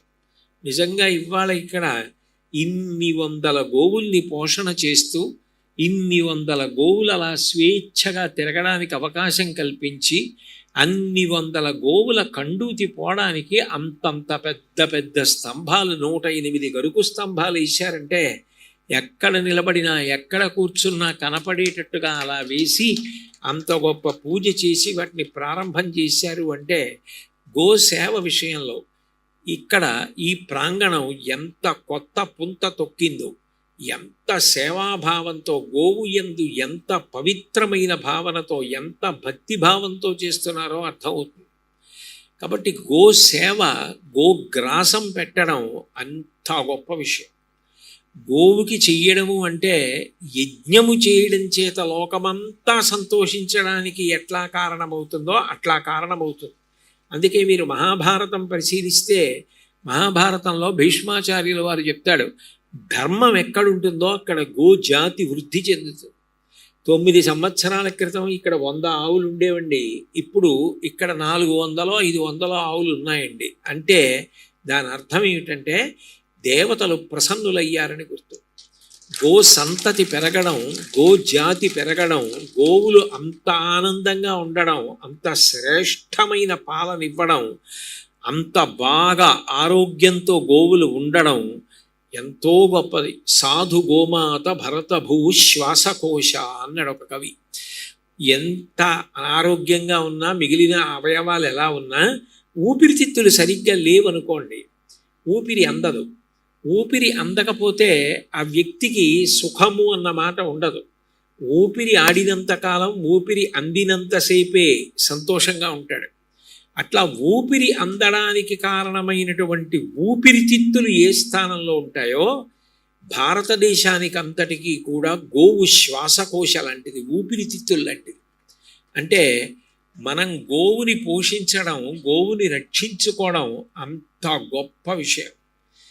ఇక గో సేవ గురించి ఎంత చెప్పినా తక్కువే. గోవుని సేవించడం అంత గొప్ప విషయంగా చెప్తారు. గో సేవ కొరకు ప్రత్యేకంగా మేం చేస్తామని అర్రులు చాచి వచ్చి గోసేవ చేస్తారు. ఆ గోసేవ చేసేటప్పుడు కూడా దానికి ఒళ్ళు తొడవడానికి మెత్తటి కూర్చెలు అంటే బ్రష్లు, బట్ట ఇటువంటివి వాడి గోసేవ చేస్తున్నప్పుడు గోవు ఎంత సంతోషాన్ని పొందుతుందో. నేను కాకినాడలో ఆకొండి లక్ష్మీ స్మారక గోశాల అని ఆ గోశాల ప్రాంగణంలో చూస్తూ ఉంటాను. ఆశ్చర్యం ఏమిటంటే కాళ్ళు నొక్కుతుంటే దానికి గోసేవ చేయడంలో నిష్ణాతులైనటువంటి వారు గోసేవ చేస్తూ కాళ్ళు నొక్కుతున్నప్పుడు, వృద్ధులైన తల్లిదండ్రులకి కాళ్ళు నొక్కుతున్నప్పుడు ఎంత ఆనందపడుతూ నించుంటాయో, గడ్డి తింటున్న ఆవులు కూడా గడ్డి తినడం ఆపేసి అంత సంతోషంగా నిలబడి సేద తీరడం నేను చూశాను. గోవు అంత గొప్పది, గోసేవ అంత గొప్పది, ఆవు పాలు అంత గొప్పవి. మనకి ఆవు పాలు, ఆవు పెరుగు, ఆవు నెయ్యి ఈ 3 పంచామృతాల్లో 3. 5 అమృతములు చెప్తే మిగిలినవి తేనె, నీళ్లు. తెలియక పంచదార అనుకుంటారు, పంచదార కాదు. ఆవు పాలు తోడు పెట్టినప్పుడు వచ్చిన పెరుగు, ఆ పెరుగు చిలికినప్పుడు వచ్చిన నెయ్యి, తేనె, మంచినీరు, ఈ 5 కలిపి పంచామృతాలు అంటారు. 5 అమృతాల్లో 3 ఆవు నుంచి వస్తాయి. అలాగే పంచగవ్య ప్రాసనము అని ఒక మాట. ఈ పంచగవ్య ప్రాసనం ఎంత గొప్పది అంటే ఏదైనా చాలా పెద్ద కార్యం చేసేటప్పుడు, షష్ఠి పూర్తి లాంటి కార్యాలు చేస్తున్నారనుకోండి, అటువంటి కార్యములు చేసేటప్పుడు ఆ మనిషికి తేజస్సు కలగడానికి, చేస్తున్న కార్యము యొక్క ఫలితమును అందుకోవడానికి యోగ్యమైన రీతిలో శరీరము పవిత్రము కావడానికి పంచగవ్య ప్రాసనం చేయిస్తారు.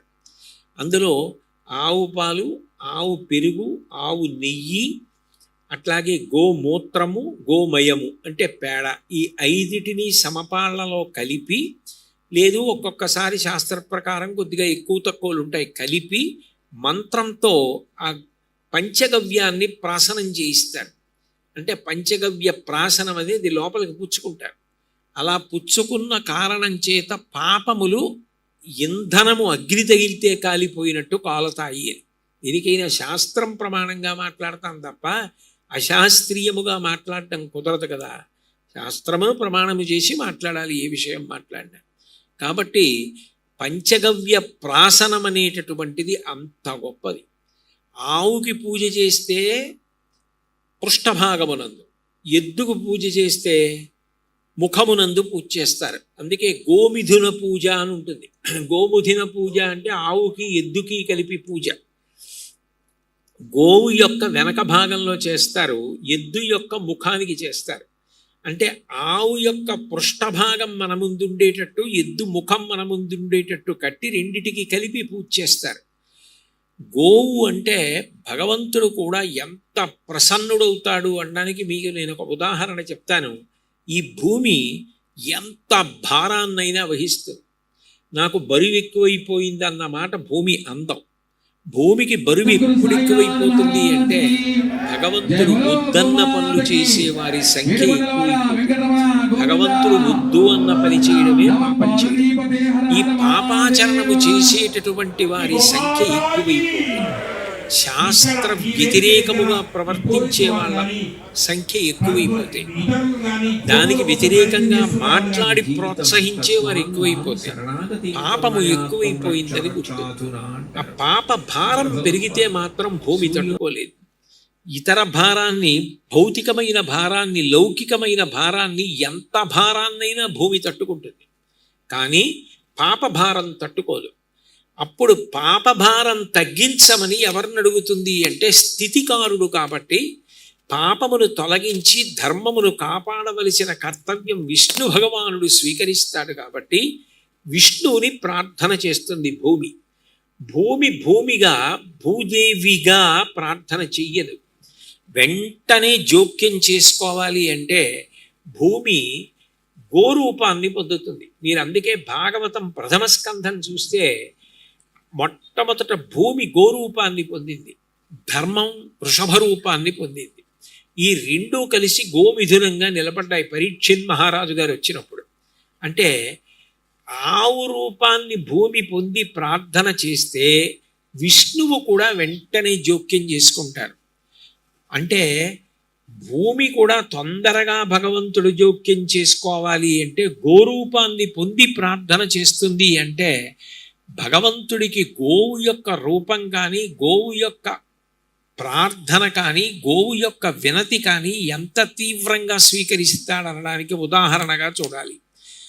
భగవంతుడు ప్రతిజ్ఞ చేసి చెప్తాడు, నేను అవతారం ఎప్పుడు తీసుకుంటాను అన్న విషయాన్ని చెప్పాడు. ఆ చెప్పినప్పుడు ఆయన ఒక మాట అంటాడు, నేను అవతారంగా రావడానికి, దుష్టుల్ని సంహరించడానికి ఎవరినో దుష్టులు అన్నారన్న కారణం చేత నేను వచ్చి సంహరించను. అవతలవాణ్ణి సంహరించడానికి తగిన పాపము చేశాడు అని నేను ఎప్పుడు నిర్ణయం చేసుకుంటాను అంటే వాడు గోవులందు, ధర్మ పదవి ఎందు, తవిలి నాయందు ఆయన చెప్పినటువంటి వరుస క్రమంలో కొన్ని విషయాలు చెప్పాడు. శృతులు వేదముల యందు, గోవులందు, విప్రకోటి యందు, ధర్మపదవి యందు, తవిలి నాయందు వాడు ఎన్నడలుగునాడే హింస పొందు అన్నాడు. వేద తిరస్కారం, అట్లాగే వేదము చదువుకొని, వేదభాష్యాలు చదువుకొని లోకమంతా బాగుండాలని మంత్రభాగం అన్వయం చేసేటటువంటి వారిని విమర్శించి తక్కువ చేసి బాధ పెట్టే ప్రయత్నం చేయడం, ధర్మాన్ని తక్కువ చేసి ధర్మాన్ని విడిచిపెట్టి అధర్మాన్ని ప్రచారం చేస్తూ అధర్మం గురించి పాటుపడుతూ సదాచారమును తిరస్కరించి దురాచారం వైపు ప్రవర్తించే వాళ్ళు ఎవరున్నారో అటువంటి వాళ్ళని, గోవులను బాధపెట్టి గోవుల పట్ల ఉదాసీనంగా ప్రవర్తించిన అప్పుడు నేను జోక్యం చేసుకుని అవతార స్వీకారం చేసి ధర్మాన్ని నిలబెడతాను అంటాడు ప్రహ్లాదోపాఖ్యానంలో. అంటే గోవు అంత గొప్పది. గోవులను కాపాడవలసి వస్తే పాండవులు అజ్ఞాతవాస నియమాన్ని కూడా పట్టించుకోకుండా వెళ్ళిపోయి గబగబా ఆ గోవులని సంరక్షించారు. అంటే అప్పటికి అజ్ఞాతవాస సమయం అయిపోయింది కాబట్టి ఏ ఇబ్బంది రాలేదు. అంటే ధర్మం అంత గొప్పది. అందుకే భీష్ముడు విరాట పర్వంలో అంటాడు, ఎక్కడ ధర్మం ఉన్నదో అక్కడ ఐశ్వర్యం ఉంటుంది. ధర్మం ఉన్నది అని గుర్తు ఏమిటంటే అక్కడ గోవులు చాలా పుష్టిగా ఉంటాయి, అక్కడ బాగా హితకరమైనటువంటి పాలిస్తాయి. హితకరమైన పాలనిచ్చి పుష్టితో కూడుకున్న గోవులు ఉండి గోవుల సంఖ్య పెరుగుతోంది అంటే అక్కడ ధర్మం ఉన్నది అని గుర్తు అంటాడు. అంటే గో సంపద వర్ధిల్లడం అంత గొప్పది. మీరు లోకంలో శ్రీమంతుడు అని ఒక మాట వినుంటారు. శ్రీమంతుడు అంటే చాలా ఐశ్వర్యవంతుడు అని చెప్పవలసి వస్తే ఆయన్ని శ్రీమంతుడు అని పిలుస్తారు. అలాగే గోవులు ఎక్కువ కలిగిన వారిని గోమంతుడు అని పిలుస్తారు. సాధారణంగా లోకంలో అంతగా ప్రచారంలో లేని విషయం. శ్రీమంతుడు అని పిలిచినట్టు గోమంతుడు అని పిలుస్తారు. గోమంతుడు అంటే అన్ని గోవులను పోషణ చేస్తాడు ఆయన, అన్ని గోవులను కాపాడుతూ ఉంటాడు అని. గోలోకమని మహాభారతంలో వర్ణిస్తారు. శరీరపతనానంతరం గో సంరక్షణ చేసిన వాళ్ళు అంత తేలికగా గోలోకానికి వెళ్ళిపోతారట. గో సంరక్షణ గురించి, గో సేవ గురించి మహాభారతంలోనే భీష్మాచార్యుల వారు అద్భుతమైన విషయాన్ని చెప్తే దాన్ని తిక్కనగా ఆంధ్రీకరించారు. పరమ పవిత్రముల్ యజనభాజనముల్ తము విన్న చూచినం దురిత చేయంబులెల్ల తొలగంత్రోయగా చాలు. ప్రధానకర్తకొత్తరగతి లాభవైభవము తంగిటి జున్నుగ చేయు గోవులు ఎవ్వరు తగ వానికొల్తుర నివారణ సొత్తురు వారునాకమున్ అన్నాడు. పరమ పవిత్రములు. దేవాలయాలు కూడా కొంతకాలం అయిన తర్వాత శక్తిని కోల్పోతాయి. అనేక కారణాల చేత దేవాలయం యొక్క శక్తి తగ్గిపోతే మళ్ళీ మూర్తి కింద ఉన్న చక్రాన్ని తవ్వి తీయడం సాధ్యం కాదు. కాబట్టి చక్రానికి శక్తినివ్వడానికి పైన ఉన్నటువంటి ఆ గోపుర కలశకి అభిషేకం చేస్తారు. అట్లా ఇంచుమించుగా ఒక 12 సంవత్సరాలు అయిపోయిన తర్వాత దేవాలయాలన్నిటికీ కూడా అట్లా మళ్ళీ అభిషేకాలు చేస్తారు, చేసి శక్తి పెంచుతారు. అంటే దేవాలయాల యొక్క శక్తి అయినా తగ్గే అవకాశం ఉంటుంది. మనిషికి కూడా పవిత్రత తొలగి ఒక్కొక్కసారి అపవిత్రత కలుగుతుంది. అసలు అపవిత్రత అన్న మాట లేకుండా ఎప్పుడూ పవిత్రంగానే ఉండేది ఏది అంటే గోవు ఒక్కటే. అసలు గోవు ఉన్న చోట అపవిత్రత అన్న మాట లేదు. గోవు ఎక్కడ తిరిగిందో అంతకన్నా పవిత్రమైన ప్రదేశం లేదు. అందుకే పరమ పవిత్రములు. యజుర్వేద వ్యాఖ్యానంలో ఒక మాట అంటారు, ఎప్పుడైనా ఏదైనా యజ్ఞం కానీ యాగం కానీ హోమం కానీ చేస్తున్నప్పుడు ఒక్క సామవేదంలో తప్ప మిగిలిన చోట్ల స్వరభంగం కాకూడదని. అటువంటి దోషం పొరపాటున ఎప్పుడైనా ఎక్కడైనా దుర్లితే తద్దోష పరిహారార్థం యజమాని చేసేటప్పుడు ఎక్కడైనా దోషం దొల్లితే దోషం పోవడానికి ఏం చేస్తారంటే పక్కన గోవును కట్టి ఆ గోవుకి సేవ చేస్తూ గ్రాసం పెడుతూ ఉంటారు.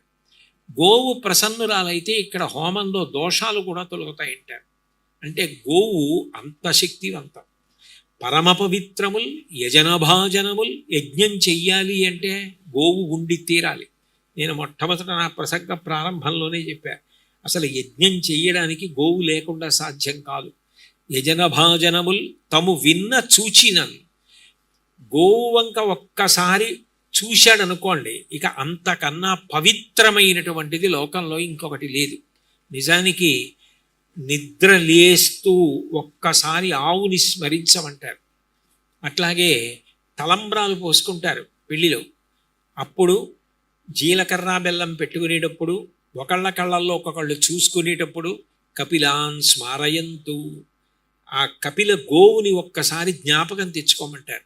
అంటే గోవుని స్మరించడం, గోవుని చూడడం అంత గొప్ప విషయం.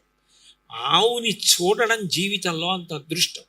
తము విన్న చూచిన గోవుల గురించి వినడం, గోవుల గురించి చెప్పుకోవడం, గోవుల్ని రక్షించడం, గోవుకి ప్రదక్షిణం చేయడం, గోసేవ చేయడం, గోగ్రాసం పెట్టడం, గోవుని దత్తత తీసుకోవడం, ఇవన్నీ అంత గొప్ప విషయాలు. కాబట్టి తము విన్న చూచినం దురిత చేయంబులెల్ల తొలగంత్రోయగజాలు. ఆ గోవు యందు భక్తి కలిగిన వాళ్ళ యొక్క పాపకర్మలని తీసేసేయడంలో పరబ్రహ్మమునకు ఎంత శక్తి ఉంటుందో గోవుకు అంత శక్తి ఉంటుంది. కాబట్టి దురిత చేయంబులెల్ల తొలగంత్రోయగజాలు. ప్రధానకర్తకొత్తరగతి లాభవైభవము తంగిటి జున్నుక చేయు గోవులు. యజ్ఞయాగాది క్రతువులు పుణ్యకర్మలు చేసేటటువంటి వాళ్ళు గోవుని సేవించిన కారణం చేత, గోపూజ చేసిన కారణం చేత వాళ్ళకి ఆ ఫలితం రావడం ఖాయంగా ఉండేటట్టు చూడటంలో ఇక గోవుని మించినది లేదు. కాబట్టి ప్రధానకర్తకొత్తరగతి లాభవైభవము తంగిటి జున్నుగా చేయు గోవులెవ్వరు తగ వానికొల్తురు అనివారణ చొత్తురు వారు నాకమున్. నేను ఇల్లు కట్టుకున్నప్పుడు అనేక గదులు కట్టుకున్నా మా ఇల్లే కాబట్టి ఒక గదిలోంచి ఒక గదిలోకి వెళ్ళడానికి నాకు అనుమతి అక్కర్లేదు. ఏదో నేను మా ఇంట్లోంచి ఎదురుగుండా ఉన్న ఇంకో ఇంట్లోకి వెళ్ళాలి అంటే ఆ ఇంటి వాళ్ళ అనుమతి తీసుకోవాలంటే ఒకసారి మీతో మాట్లాడాలి, లోపలికి రమ్మంటారా అని అడగాలి. నా ఇంట్లో నేను యువతల గదిలోంచి అవతల గదిలోకి వెళ్ళడానికి అనుమతి ఎందుకు? ఎంత తేలికగా వెళ్ళిపోతానో అంత తేలికగా శరీరపతనానంతరం స్వర్గలోకానికి వెళ్ళిపోతున్నాడు గోసేవ చేసినవాడు.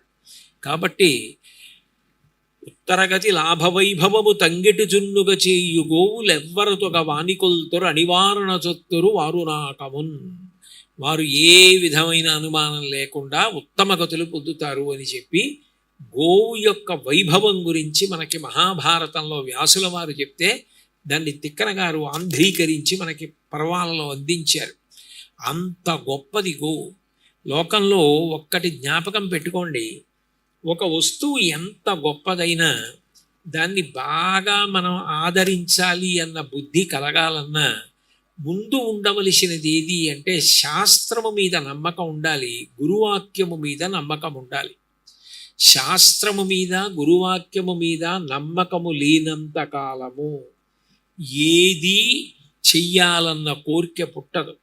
కలియుగానికి ఉండే ప్రధాన లక్షణం ఏమి అంటే భాగవత ప్రారంభంలో అంటారు, అలసులు మందబుద్ధియుతులు అల్పతరాయువులు ఉగ్రరోగ సంకలితులు మందభాగ్యులు సుకర్మములివ్వీ చెయ్యజాలరీ కలియుగమందు మానవులు కావున ఎయ్యది సర్వసౌఖ్యమయ్యలవడు ఎవిటంబడము ఆత్మకు శాంతి మునీంద్ర చెప్పవే అంటారు. అలసత్వం, మందబుద్ధి, సోమరితనం, మంచి కార్యం చెయ్యాలన్న కోరిక పుట్టకపోవడం ఇవన్నీ కలియుగానికి ఉండే లక్షణాలు. అందుకే కలియుగంలో భగవంతుడి యొక్క వైభవం ఏమి అంటే ఆయన ఎప్పుడూ కూడా సద్బుద్ధిని లోకానికి ప్రచారం చేస్తూ ఉంటాడు. అందుకే అనేక మంది గురువుల రూపంలో భగవంతుడు వచ్చాడు. గురువు అన్న మాటకి అర్థాన్ని మీరు ఒక కోణంలో పరిశీలన చేస్తే గురువు అంటే బరువు అని అర్థం.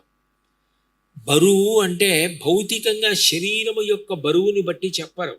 ఈయన బాగా బరువుగా ఉన్నాడు కాబట్టి ఈయన గురువు గారండి అనరు. బరువున్నవాడు గురువు కాడు, శిష్యుడి దృష్టిలో బరువైన వాడు గురువు. శిష్యుడి దృష్టిలో అంటే శిష్యుడు మా గురువు గారి కన్నా గొప్పవారెవరు? మా గురువుగారి నోటితో శుభం భూయాత్ అంటే మా గురువుగారు ఏం చెప్పారో అది సత్యము. మా గురువుగారి నోటి వెంట అసత్యం రాదు. ఆయన ఏదైనా చెప్పారు అంటే దానిని మించినది ఇంకొకటి ఉండదు.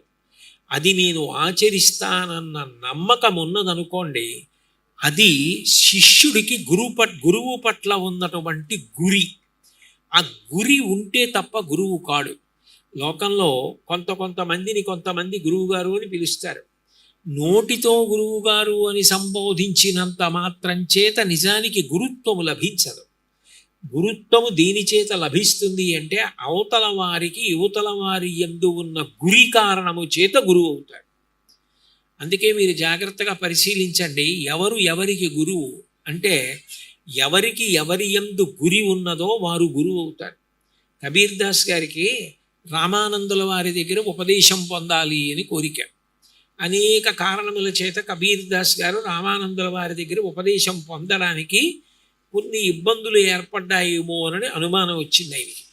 ఎట్లాగైనా గురువుగారి దగ్గర ఉపదేశం పొందాలి. గురువుగారు ఏం చేయాలి? శిష్యుణ్ణి ముట్టుకోవాలి, ముట్టుకుని ఉపదేశం చేయాలి. గురువుగారి పాదం శిష్యుడి తల మీద పెట్టి ఉపదేశం చేస్తే ఇంకా గొప్ప. అది చాలా చాలా గొప్పదిగా వర్ణింపబడుతుంది. మహాత్ములైన గురువులు అట్లా చెయ్యడం ఉపదేశం. అందుకని కబీర్ దాస్ గారు ఏం చేశారంటే రామానందుల వారు ప్రతిరోజు పొద్దున్నే గంగా స్నానానికి వెళ్ళేవారు బాగా చీకటితో. బాగా చీకట్లో గంగ స్నానం చేసి బయటికి వస్తుంటే ఏమీ తెలియనట్టు ఆ పక్కన ఉన్నటువంటి ఇసుక తిన్నె మీద అడ్డంగా పడుకున్నారు బోర్లా ఆ కబీర్ దాస్ గారు. రామానందుల వారు రామనామం చేసుకుంటూ వెళ్ళిపోతున్నారు. వెళ్ళిపోతూ చీకట్లో అక్కడ కబీర్ దాస్ గారు పడుకున్నారని చూడలేదు. ఆయన తల మీద పాదం వేశారు. వేసి వెంటనే అది తల అని అర్థమైంది. అర్థమై శ్రీరామ్ శ్రీరామ్ శ్రీరామ్ అన్నారు. నా తల మీద గురువుగారి పాదం పడి శ్రీరామ్ అన్నారు కాబట్టి నాకు గురువుగారు రామతారకం ఉపదేశం చేసినట్టే అని గురువుగారి మీద దృష్టి పెట్టుకుని తరించిపోయాడు కబీర్ దాస్ గారు. శిష్యుడి యొక్క దృష్టికోణం, అసలు శిష్యుడికి గురి ఉండాలి తన గురువు మీద. ఆ గురి సరి అయిన గురువు గురించి అవగాహన ఉండి గురువు మీద ఆ గురి ఉండాలి. ఆ గురి లేదనుకోండి, గురువు గారిని పిలిచినంత మాత్రం చేత ఉపయోగం ఏముంటుంది? శిష్యుడికి ఆ నమ్మకం ఉండాలి. గురువు మీద ఆ నమ్మకం ఉన్నప్పుడు, శాస్త్రం మీద నమ్మకం ఉన్నప్పుడు దానిని శ్రద్ధ అని పిలుస్తారు. శంకరాచార్యుల వారు శ్రద్ధ అన్న మాటకి వ్యాఖ్యానం చేశారు. శాస్త్రస్య గురువాక్యస్య సత్యబుద్ధ్యావధారణ సా శ్రద్ధ గణితా సిద్ధి యయా వస్తూపలభ్యతే. మా గురువు గారి కన్నా గొప్పవారెవరు? శాస్త్రము కన్నా గొప్పది ఇది. ఈ నమ్మకం ఎవరికి గట్టిగా ఉంటుందో వారు శ్రద్ధావంతులు అని గుర్తు. గురువు ఏం చెప్తారు? తేలికైనటువంటి మార్గంలో తరించేటటువంటి మార్గాన్ని చెప్తారు. మీరు శివారాధన చెయ్యండి, విష్ణు ఆరాధన చెయ్యండి, అంబికని ఆరాధించండి, సూర్యుణ్ణి ఆరాధించండి. కానీ సనాతన ధర్మంలో అత్యంత ప్రధానమైనది ఏది అంటే గోసేవ, గో పూజ ఏ విధానము తిరస్కరించదు. అయినప్పుడు అటువంటి గోపూజ, గో సంరక్షణ, గోసేవ చెయ్యకుండా ఉండడం ఎట్లా సాధ్యం? అసలు నేను ఎన్ని దేవాలయాలకు వెళ్ళానన్న దానికన్నా, ఎన్ని దేవాలయాలు కట్టానన్న దానికన్నా, ఎన్ని దేవాలయాలకి ప్రదక్షిణాలు చేశానన్న దానికన్నా, ఇన్ని దేవాలయాల ఉనికికి ఆధారం గోవు. ఆ దేవాలయాలలో ఉన్న దేవతలకు హవిస్సు ఎలా పెడుతోంది? గోవు వల్ల పెడుతోంది.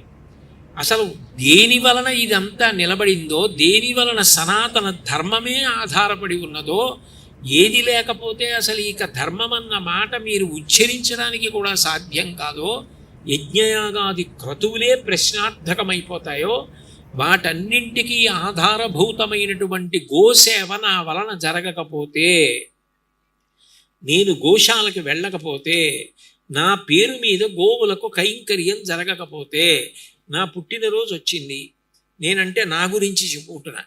ఒకప్పుడు నా పుట్టినరోజు వస్తే మా అమ్మ ఎంతో ప్రీతితో పాపం మధుర పదార్థం తయారు చేసేది. రేపు నా పుట్టినరోజు అంటే ఇవాళ నుంచి ఎంత సంతోషపడిపోయేదో. పొద్దున్నే నాకు తలస్నానం చేయించి మధుర పదార్థం పెట్టేది. ఇవాళ మా అమ్మగారు లేరు, ఆవిడ ఊర్ధ్వలోకాలకు వెళ్ళిపోయారు. శాస్త్రం అంది, నువ్వు అలా బెంగ పెట్టుకోకూడదు. నువ్వు నీ తల్లిని తలిచి నీ పుట్టినరోజు నాడు కందుల నీరు పెట్టుకోకూడదు. ఎందుకనంటే పరదేవత చాలా విచారించిందిట. లోకంలో ఏ ప్రాణికైనా అమ్మంటే అంత ఇష్టం, మనిషికే కాదు. కోడి పిల్లకి కోడి పెట్టంటే అంత ప్రాణం దాని తల్లి అంటే దానికి. కుక్క పిల్లకి కుక్క అంటే అంత ఇష్టం, పంది పిల్లకి పంది అంటే అంత ఇష్టం. ఎంత పెద్దదైపోతే మాత్రం తల్లిని తీసేస్తే వాడు ఏడుస్తాడే. మరి నేను ఎట్లా వాడిని తల్లిని తీసి వాడికి తల్లి కనపడేటట్టు చెయ్యాలంటే నేనేం చెయ్యాలి అని ఆలోచించిందట. ఒక్క అమ్మని నేను తీసుకునే ముందు వాడికి 3 అమ్మలను ఇచ్చి తీసుకుంటానని 3 అమ్మల్ని ఇచ్చింది. అదే మొట్టమొదటిది గోమాత. నా పుట్టినరోజు నాడు మా అమ్మ లేదని నేను బెంగపెట్టుకోక్కర్లేదు. నేను ఆ రోజున ఆవు పాలలో నల్లటి నువ్వులు వేసుకొని బెల్లం వేసుకొని తింటే ఆయుర్వృద్ధి కారణం. మా అమ్మ పెట్టిన మధుర పదార్థం తిన్నట్టే. నేను ఆ రోజు గోపూజ చేసి గోవుకి ప్రదక్షిణం చేస్తే మా అమ్మ పూజ చేసినట్టే. అమ్మ ఒక్కదాన్ని తీసుకోవాలి అంటే పరదేవత లోకమాత 2 అమ్మల్ని ఇచ్చింది, భూమాత, గోమాత. మీ అమ్మని చూడాలనుకుంటే అదిగో మీ అమ్మ వాటన్నిటిలో ఉంది. మీ అమ్మని ముట్టుకోవాలంటే గోవుని ముట్టుకో. మీ అమ్మకి ఏదైనా అమ్మ ఇవాళ ఏదో చాలా ఇష్టం అమ్మకి, ఇది అమ్మకి పెట్టాలని నీకు అనిపించింది, వెళ్ళి గోగ్రాసం పెట్టు, నువ్వు అమ్మకి పెట్టినట్టే. అమ్మని తీసుకునే ముందు గోమాతనిచ్చింది. నేను గోమాతని చూడ్డానికి వెళ్ళడానికి కష్టం, పెద్దవాణ్ణి అయిపోయానంటావా, భూమాతనిచ్చింది. నువ్వు ఎక్కడున్నా ఈ తల్లిలోనే ఉంటావు. ఆ తల్లి పాలు తాగి పెరిగావు, చివరికి ఈ తల్లిలో కలిసిపోవాలి. ఈవిడ నీకు ఎప్పుడూ కనపడుతుంది. అందుకని భూమాతగా గోమాతగా రెండిటిని ఆ పైన భక్తితో సేవించడానికి దేశమాతని. భూమాతలో అంతర్భాగమేగా దేశమాత. ఇన్నిటిని ఇచ్చి జన్మనిచ్చిన తల్లిని పరదేవత తీసుకుందిట. శాస్త్రములు చెప్తున్నాయి, గురువులు చెప్తున్నారంటే దీని మీద మనం నమ్మకం పెట్టుకోవాలి. భీష్మాచార్యుల వారంతటి వాడు పంచమ వేదంలో చెప్పాడు, వ్యాసుడు చెప్పాడు, వేదం గౌర్వారగ్నిహోత్రం అంది. గోసూక్తం అని వేదంలో గోవుల మీద సూక్తం ఉంది. దుర్గా సూక్తం, భూసూక్తం, పృథివీ సూక్తం, శ్రీ సూక్తం, పురుష సూక్తం, ఇవన్నీ ఉన్నట్టే గోసూక్తం. ఆగావో వగ్మన్ ఋతభద్రమక్రం సీదంత గోష్ఠేరణయంతస్మే ప్రజావతీ పురరూపాహ్య స్యు ఇంద్రాయ పూర్వే రుషసోదుహానా అని. గోవులు పుష్టిగా ఉండాలి. ఎప్పుడు నాకు ఆవుల అరుపులు వినపడుతూ ఉండాలి. ఆవులు మా ఇంటి ముందు ఉండాలి. ఎప్పుడు ఆవులు నా ముందుండాలి, ఆవులు నా వెనక ఉండాలి. నేను రోజు గోవుల్ని పోషించాలి. అంటే ఇవన్నీ ఎవరు చెప్పింది? గురువాక్యం. గురువు అంటే మనకి గురి. గురువు అంటే మనం ఎన్ని నమస్కారాలు పెట్టామన్న దాంతో కాదు, గురువు సంతోషించేది దేని వలన? తను చెప్పిన మాట ఎవరు పాటిస్తున్నాడో వాడిని చూసి గురువు సంతోషిస్తాడు. గురువుకి నువ్వేదో చేసి గురువుని సంతోష పెట్టగలను అనుకోవడం భ్రమ. ఎందుకనంటే గురువు భౌతికంగా దేన్ని కోరడం. నాకు ఈ పంచెల సాపు కావాలి, నాకు ఈ డబ్బు కావాలి, నాకు ఈ గొలుసులు కావాలి, నాకు అది ఇవ్వండి, ఇది ఇవ్వండి, గురువు కోరడం. గురువుకి చాలా ఇష్టమైన పని ఏమిటంటే శాస్త్రము చేత ప్రతిపాదింపబడినది ఏదో అది గురువుకి ఇష్టం. చంద్రశేఖరేంద్ర సరస్వతి మహాస్వామి వారు సనాతన ధర్మానికి అంత చేసి చిట్ట చివరం ఒక మాట అన్నారు, గోమాత విషయంలో చెయ్యవలసినంత నేను చెయ్యలేకపోయానేమో అన్నారు. అంటే గో సంరక్షణ అంత ప్రధానమైన విషయం. అప్పుడు గురువుల మాట మనం నిలబెట్టినట్టే కదా. గురువు దేని చేత సంతోషిస్తారు?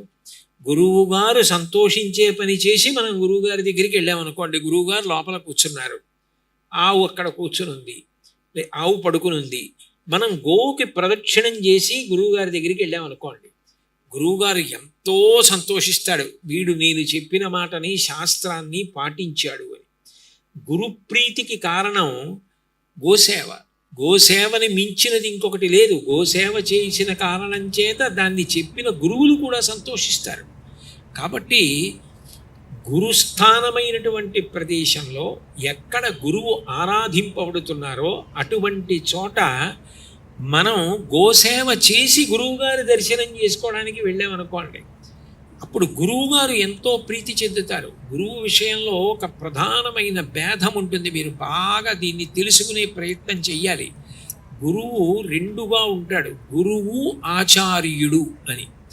ఇద్దరిది సమాన స్థాయి, ఇద్దరిదో ఏ విధమైనటువంటి భేదము ఉండదు, నువ్వులు గింజంత తేడా కూడా ఉండదు. కానీ ఒకరేం చేస్తారంటే ఆచారమును పాటిస్తారు. ఏ ఆశ్రమంలో ఉన్నారో ఆ ఆశ్రమం యొక్క నియమ పాలనం చేస్తారు. ఉదాహరణకి శంకరాచార్య, భీష్మాచార్య, ద్రోణాచార్య, చంద్రశేఖరేంద్ర సరస్వతి, శంకరాచార్య అన్నాను అనుకోండి. ఆచార్య అంటే ఆచరించిన వారు, ధర్మాచరణము చేస్తారు. ఏ ఆశ్రమంలో ఉన్నారో ఆ ఆశ్రమానికి తగిన ధర్మమును పరిపాలన చేసి చూపిస్తే ఆచార్యుడు అంటారు. ధర్మాన్ని ఒక్కొక్కసారి అసలు ఇంకా పరిపాలన చేయడం అన్నమాట కూడా వదిలిపెట్టేస్తారు. వదిలిపెట్టేసి తనలో తానే ఎప్పుడు రమిస్తూ ఉంటారు పరబ్రహ్మస్వరూపంగా. అది ఎంతగా రమిస్తూ ఉంటారు అంటే యోగరతో వా భోగరతో వా సంగరతో వా సంగవిహీన యస్య బ్రహ్మణి రమతే చిత్తం నందతి నందతి నందత్యేవ. అది యోగము కానివ్వండి, భోగము కానివ్వండి, కలిసి రానివ్వండి, కష్టము కానివ్వండి, తమలో తాము రమిస్తూ ఉంటారు. కొందరు అవధూతలై ఉంటారు. అవధూతలు అంటే శరీరం మీద వస్త్రధారణ కూడా చెయ్యరు. వస్త్రధారణ కూడా విడిచిపెట్టి, మహాభాగవతంలో ఏకాదశ స్కంధంలో యదు అవధూత సంవాదము అని వస్తుంది. అందులో ఒక పద్యంలో అవధూత యొక్క స్థితిని వర్ణిస్తారు. అసలు ఒక చోట ఉండరు. ఇక్కడ ఉంటాడని నమ్మకం ఉండదు. ఉదయం 10 గంటలకు అక్కడ కనపడ్డవాడు 11 అయ్యేటప్పటికి ఇంకో చోటుకి ఎక్కడికో వెళ్ళిపోతారు. ఒక చోట ఉండరు. ఒక చోట ఉండకుండా, ఒంటి మీద వస్త్రం కూడా వేసుకోకుండా తిరుగుతూ ఉంటారు. అంటే తమలో తాము ఎప్పుడు ఆత్మస్థితి ఎందు రమిస్తూ ఉంటారు అవధూతగా. అప్పుడు ఆయన ధర్మ పరిపాలన చేశారా అండి? ఆయన సంధ్యావందనం చేశారా? ఆయన పూజ చేశారా? ఇవన్నీ అన్వయం కావు. అగ్ని ఏది చేసినా పవిత్రమై ఆత్మ అనబడేటటువంటి జ్ఞానము చేత రగిలిపోతూ ఉంటాడు యోగి. జ్ఞానానల ప్రభావేన తస్మై శ్రీ గురవై నమః అంటాడు పరమశివుడు. జ్ఞానమనేటటువంటి అగ్నిపర్వతంలా వెలుగుతూ ఉంటాడు. అప్పుడు ఇక ఆయన ఎందు ఏ కర్మలు అన్వయం కావు. అప్పుడు ఆయన నిత్యకర్మలు చేశాడా చేయలేదా అన్న విషయం అన్వయం కాదు. అట్లా తిరిగేటటువంటి గురుస్వరూపాలు ఉంటాయి. అప్పుడు వాళ్ళు మన ఊహలకి, మన తర్కాలకి అందరూ ఆయనది కులమా, ఆయనది మతమా, ఆయనది ఈ సంప్రదాయమా, ఆయన ఇట్లా కట్టుకున్నారా, ఇట్లా పెట్టుకున్నారా, ఇవి అందవు. అప్పుడు పట్టుకోవలసింది ఏమిటంటే ఆయన మాట పట్టుకోవాలి. ఆయన ఏ మాట చెప్పారో ఆ మాట పట్టుకొని నువ్వు అనుష్ఠించాలి. అందుకే పెద్దలు ఒక మాట చెప్తారు, జ్ఞానిని అనుకరించలేవు, అజ్ఞానిని అనుకరించరాదు. జ్ఞాని తనలో తాను ఆత్మగా రగిలుతూ ఉంటాడు. ఆయనకి శరీర సంబంధం లేదు. అరుణాచలంలో భగవాన్ రమణ మహర్షి ఉన్నారు. ఆయనకి ప్రాణోత్క్రమణం అవుతుంటే వైద్యులు ప్రాణవాయువు తీసుకొస్తుంటే వద్దు వద్దని చెప్పి శరీరాన్ని సాక్షిగా చూస్తూ తాను ఆత్మగా శరీరంలోంచి పైకి లేచి అరుణాచలానికి అందరూ చూస్తుండగా ఆత్మజ్యోతి ప్రదక్షిణం చేసి వెళ్ళిపోయింది. ఆయనలా గడ్డం పెంచుకుని నేను కూడా ఆయనలా ఓ గోచీ పెట్టుకు తిరిగితే నేను భగవాన్ రమణ మహర్షిని అయిపోతానా? ఎలా అవుతాను? జ్ఞానము కలిగితే అవుతాను. జ్ఞానము కలిగే వరకు కర్మ విడిచిపెట్టకూడదు. జ్ఞానిని అనుకరించరాదు, అనుకరించలేవు. అజ్ఞానిని అనుకరించరాదు. ఒకడికి శాస్త్రంతో ప్రమేయం లేదు, శాస్త్ర ప్రమాణం అంగీకరించడు. శాస్త్రం చెప్పడం ఏంటండి? ఎవరు చెప్పారండి తద్దినం పెట్టమని? ఎవడు చెప్పాడండి పుట్టినరోజు నాడు నల్ల నువ్వులు తినమని? ఎవడు చెప్పాడండి పుట్టినరోజు నాడు ఆవు పాలు తాగమని? ఎవడు చెప్పాడు గోవు గడ్డి పెడితే పుణ్యం వచ్చిందని? భీష్ముడు చెప్పాడు. భీష్ముడు చెప్తే మాత్రం ఏమిటండి? ఆయనకి ఎవరు చెప్పినా కాదు, తను చెప్పిందే ఆయనకి శాస్త్రం. అప్పుడు అజ్ఞానిని అనుకరించరాదు. ఆయన అలా అన్నాడని నువ్వు దాన్ని ప్రమాణంగా తీసుకోకూడదు. అందులో కలియుగంలో అటువంటివి ఎక్కువ వినపడుతుంటాయి, వాటిని ప్రమాణంగా తీసుకోకూడదు. జ్ఞానిని అనుకరించలేవు. ఆయన ఏం చేశాడో అది నువ్వు చేయలేవు. కృష్ణ భగవానుడు ఏం చేశాడో అది నువ్వు చేయలేవు. రాముడు ఏం చేశాడో అది చెయ్యాలి. కృష్ణుడు ఏం చెప్పాడో అది చెయ్యాలి. అంటే సద్గురువు ఆయన ఏ కులం అండి, ఆయన ఏ మతం అండి, ఏ ఆచారం అండి, ఏ సంప్రదాయం అండి, ఆయన ఏం చేశారండి, పొద్దున్న మధ్యాహ్నం ఏం చేశారండి, సాయంకాలం ఏం చేశారండి, ఆయనకి ఏ మంత్రం ఉపదేశం ఉందండి, ఆయన తపస్సు ఎక్కడ చేశారండి, ఆయన ఏ గుడికి వెళ్ళారండి, ఆయన ఎన్ని ప్రదక్షిణాలు చేసేవారండి, ఇవి జ్ఞానికి అన్వయం కావు. జ్ఞాని వీటన్నింటినీ దాటిపోయి కేవలము శరీరమునందున్నప్పటికీ ప్రారంధం అయిపోయే వరకు శరీరమును డొల్లలా, అంటే కురిడి చూడండి, కొబ్బరికాయ నుంచి విడిపోయి వేరుగా ఉన్నట్టుగా తాను ఆత్మస్థితి యందు నిలబడి ఉంటాడు. అలా నిలబడి ఉండేటటువంటి వారెవరో ఆయన జ్ఞాని అయినటువంటి గురువు. అటువంటి జ్ఞాని అయిన గురువుకి ఇక ఆచారము అన్న మాటని అన్వయం చేయడం సాధ్యం కాదు. ఒక్కొక్కరు ఆ స్థాయికి వెళ్ళిపోతారు. శంకరాచార్యులు వారు వెళ్ళలేదా అంటే వెళ్ళిపోయారు. వెళ్ళిపోయినా లోకం కోసం, లోకానికి మర్యాద నేర్పడం కోసం ఆచారం పాటిస్తారు. అది వాళ్ళ కోసం కాదు. అలా పాటించి చూపిస్తే ఆచార్యులు అంటారు.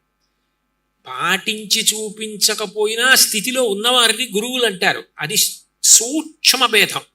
ఇద్దరిని కలిపి సాధారణంగా గురువాక్యం చేతనే నిర్ణయిస్తారు. గురువు గారు అంటారు. అంటే గురువుగారని పిలిచినంత మాత్రం చేత ఆయన ఆచారమును విడిచిపెట్టారని నిర్ణయం చేయకూడదు. ఆయన గురువు అని పిలవబడ్డాడు అంటే ఆచారమును పాటించినవాడు కావచ్చు, జ్ఞానమును పొందినవాడు కావచ్చు. గురువాక్యమును పట్టుకున్నావా లేదా? గురువాక్యమును పట్టుకోవడం చాలా చాలా ప్రధానం. అన్నిటికన్నా ఒక్క మాట గురువుగారు చెప్పింది నీకు బాగా జీర్ణమైతే, ఒక్క మాట గురువుగారు చెప్పింది నువ్వు పట్టుకుని అనుష్ఠానంలోకి తెచ్చుకోగలిగితే అదొక్కటి చాలు తరింపజేస్తుంది. అటువంటి గురువులు సంతోషించాలంటే మనం చెయ్యవలసిందేది? ఏ గురువైనా ధర్మమునకు ఇరుసైనటువంటి గోవు యొక్క సేవ గురించి ప్రతిపాదిస్తున్నారు కాబట్టి అటువంటి గోసేవ మనందరం చేసిన నాడు, అది శంకరాచార్యుల వారిని మీరు పిలవండి, మహాస్వామి వారిని మీరు పిలవండి, చంద్రశేఖరేంద్ర సరస్వతి స్వామి వారు అనండి, చంద్రశేఖర భారతీ స్వామి అనండి, రామకృష్ణ పరమహంస అనండి, వివేకానందుడు అనండి, సాయిబాబా గారు అనండి, వాళ్ళందరూ సంతోషిస్తారు. గురువు సంతోషించడానికి గురువు చేత ప్రతిపాదింపబడినటువంటి పని యందు సత్యబుద్ధితో చేయుటయే. కాబట్టి ఈ ప్రాంగణం యొక్క విలువ కొన్ని కోట్ల రెట్లు ఎందుకు పెరుగుతుంది అంటే, ఇక్కడకొచ్చి చేసినటువంటి గోసేవ వలన ఏకకాలమునందు సకల దేవతా స్వరూపిణి అయిన గోవు, సకల దేవతా స్వరూపిణి అయిన గురువు ఇద్దరూ సంతోషిస్తారు. గురువు కూడా అంతే. నేను చెప్పట్లేదు. గురుర్ బ్రహ్మ, గురుర్ విష్ణు, గురుర్దేవో మహేశ్వర, గురు సాక్షాత్ పరం బ్రహ్మ, తస్మై శ్రీ గురవే నమః. అందరూ చెప్తున్న శ్లోకమేగా. గురువే బ్రహ్మ, గురువే విష్ణువు, గురువే శివుడు, గురువే పరబ్రహ్మము. పరబ్రహ్మమంటే సకల దేవతా స్వరూపం. అదే అనేక రూపాలుగా ప్రకాశిస్తోంది. అయినప్పుడు గురు సంతోషము, గో సంతోషము రెండిటికి కారణమై గురుస్పర్శ గోస్పర్శ కలిగితే ఆ ప్రాంగణం ఎంత ఉద్దీపనమవుతుంది, ఎంత అదృష్టదాయకమవుతుంది. కాబట్టి అంత గొప్ప ప్రాంగణం, ఇంత విశాలమైనటువంటి ప్రాంగణాన్ని ఏర్పాటు చేశారు. ఇన్ని వందల గోవులు, వాటన్నింటికి అంత శ్రద్ధాభక్తులతో ఆహారాన్ని అందిస్తున్నారు, నీళ్లు పెడుతున్నారు. వాటిని ఒక చోట కట్టేస్తే వాటి ఆరోగ్యం పాడైపోతుంది. అవి విశాల ప్రదేశంలో తిరగాలి. అందున సాయంకాలం వేళ గోవు తిరిగి వెళ్ళిపోతున్నప్పుడు దాని డెక్కల నుంచి రేగిన పరాగం మన మీద పడిందనుకోండి, సంవత్సరంలో ఒక రోజైనా తప్పకుండా చెయ్యవలసిన స్నానం అది. గోధూళి స్నానం అంటారు. కృష్ణ పరమాత్మ రోజు ఆ ధూళి పడేటట్టు నడిచేవట.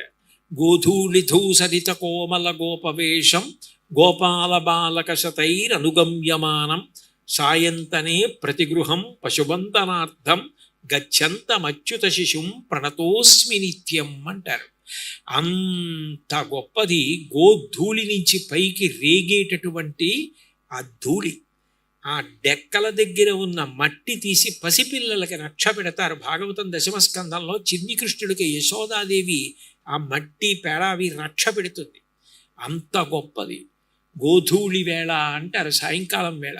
ఇంత గొప్ప ప్రాంగణం, గురు సన్నిధానం, ఆ పైన ఇన్ని గోవులు, ఇన్ని గరుకు స్తంభాలు, వాటి సేవ చేసుకోవడం, వాటిని దత్తత తీసుకోవడం, వాటిని పోషించడం, పుట్టినరోజు నాడు, పెళ్లి రోజు నాడు, అట్లాంటి రోజుల్లో ఇక్కడికి వచ్చి యథాశక్తి గోవుల్ని సేవించడానికి ప్రయత్నించడం, మనని మనం రక్షించుకొని మన వంశాన్ని, మన సంతానాన్ని రక్షించుకోవడానికి కారణం.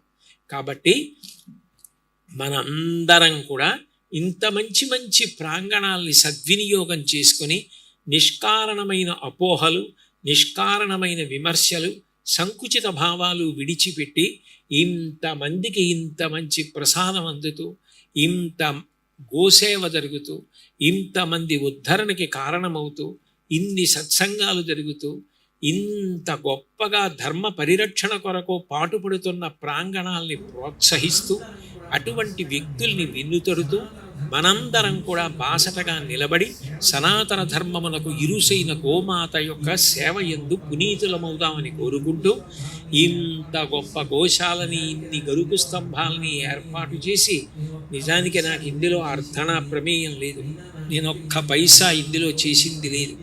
అయినా నా మీద ఇంత అభిమానంతో, ఇంత భక్తితో, ఇంత ప్రేమతో నన్ను ఇక్కడికి తీసుకొచ్చి ఇంత ప్రేమగా ఆదరించి ఇవన్నీ చూపించి నేను సంతోషిస్తానని ఇన్ని ఏర్పాట్లు చేసిన మా ధనంజయ గారికి, నన్ను తీసుకురావడంలో నాకు మా అబ్బాయి ఎంతో, మా సాయిబాబా గారు అంతే. ఆయన అంటే నాకు అంత ప్రేమ.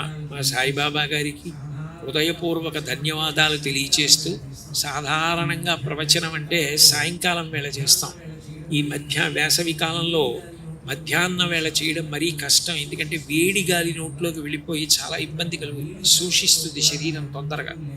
అటువంటి వేడి సమయంలో కూడా మీ అందరూ లెక్క చెయ్యకుండా ఇంతమంది కూర్చుని ఇంత భక్తి శ్రద్ధలతో విన్నందుకు మీ అందరికీ హృదయపూర్వకమైన కృతజ్ఞతలు తెలియచేస్తూ, ఇంతకన్నా మాట్లాడడం మర్యాద కాదు.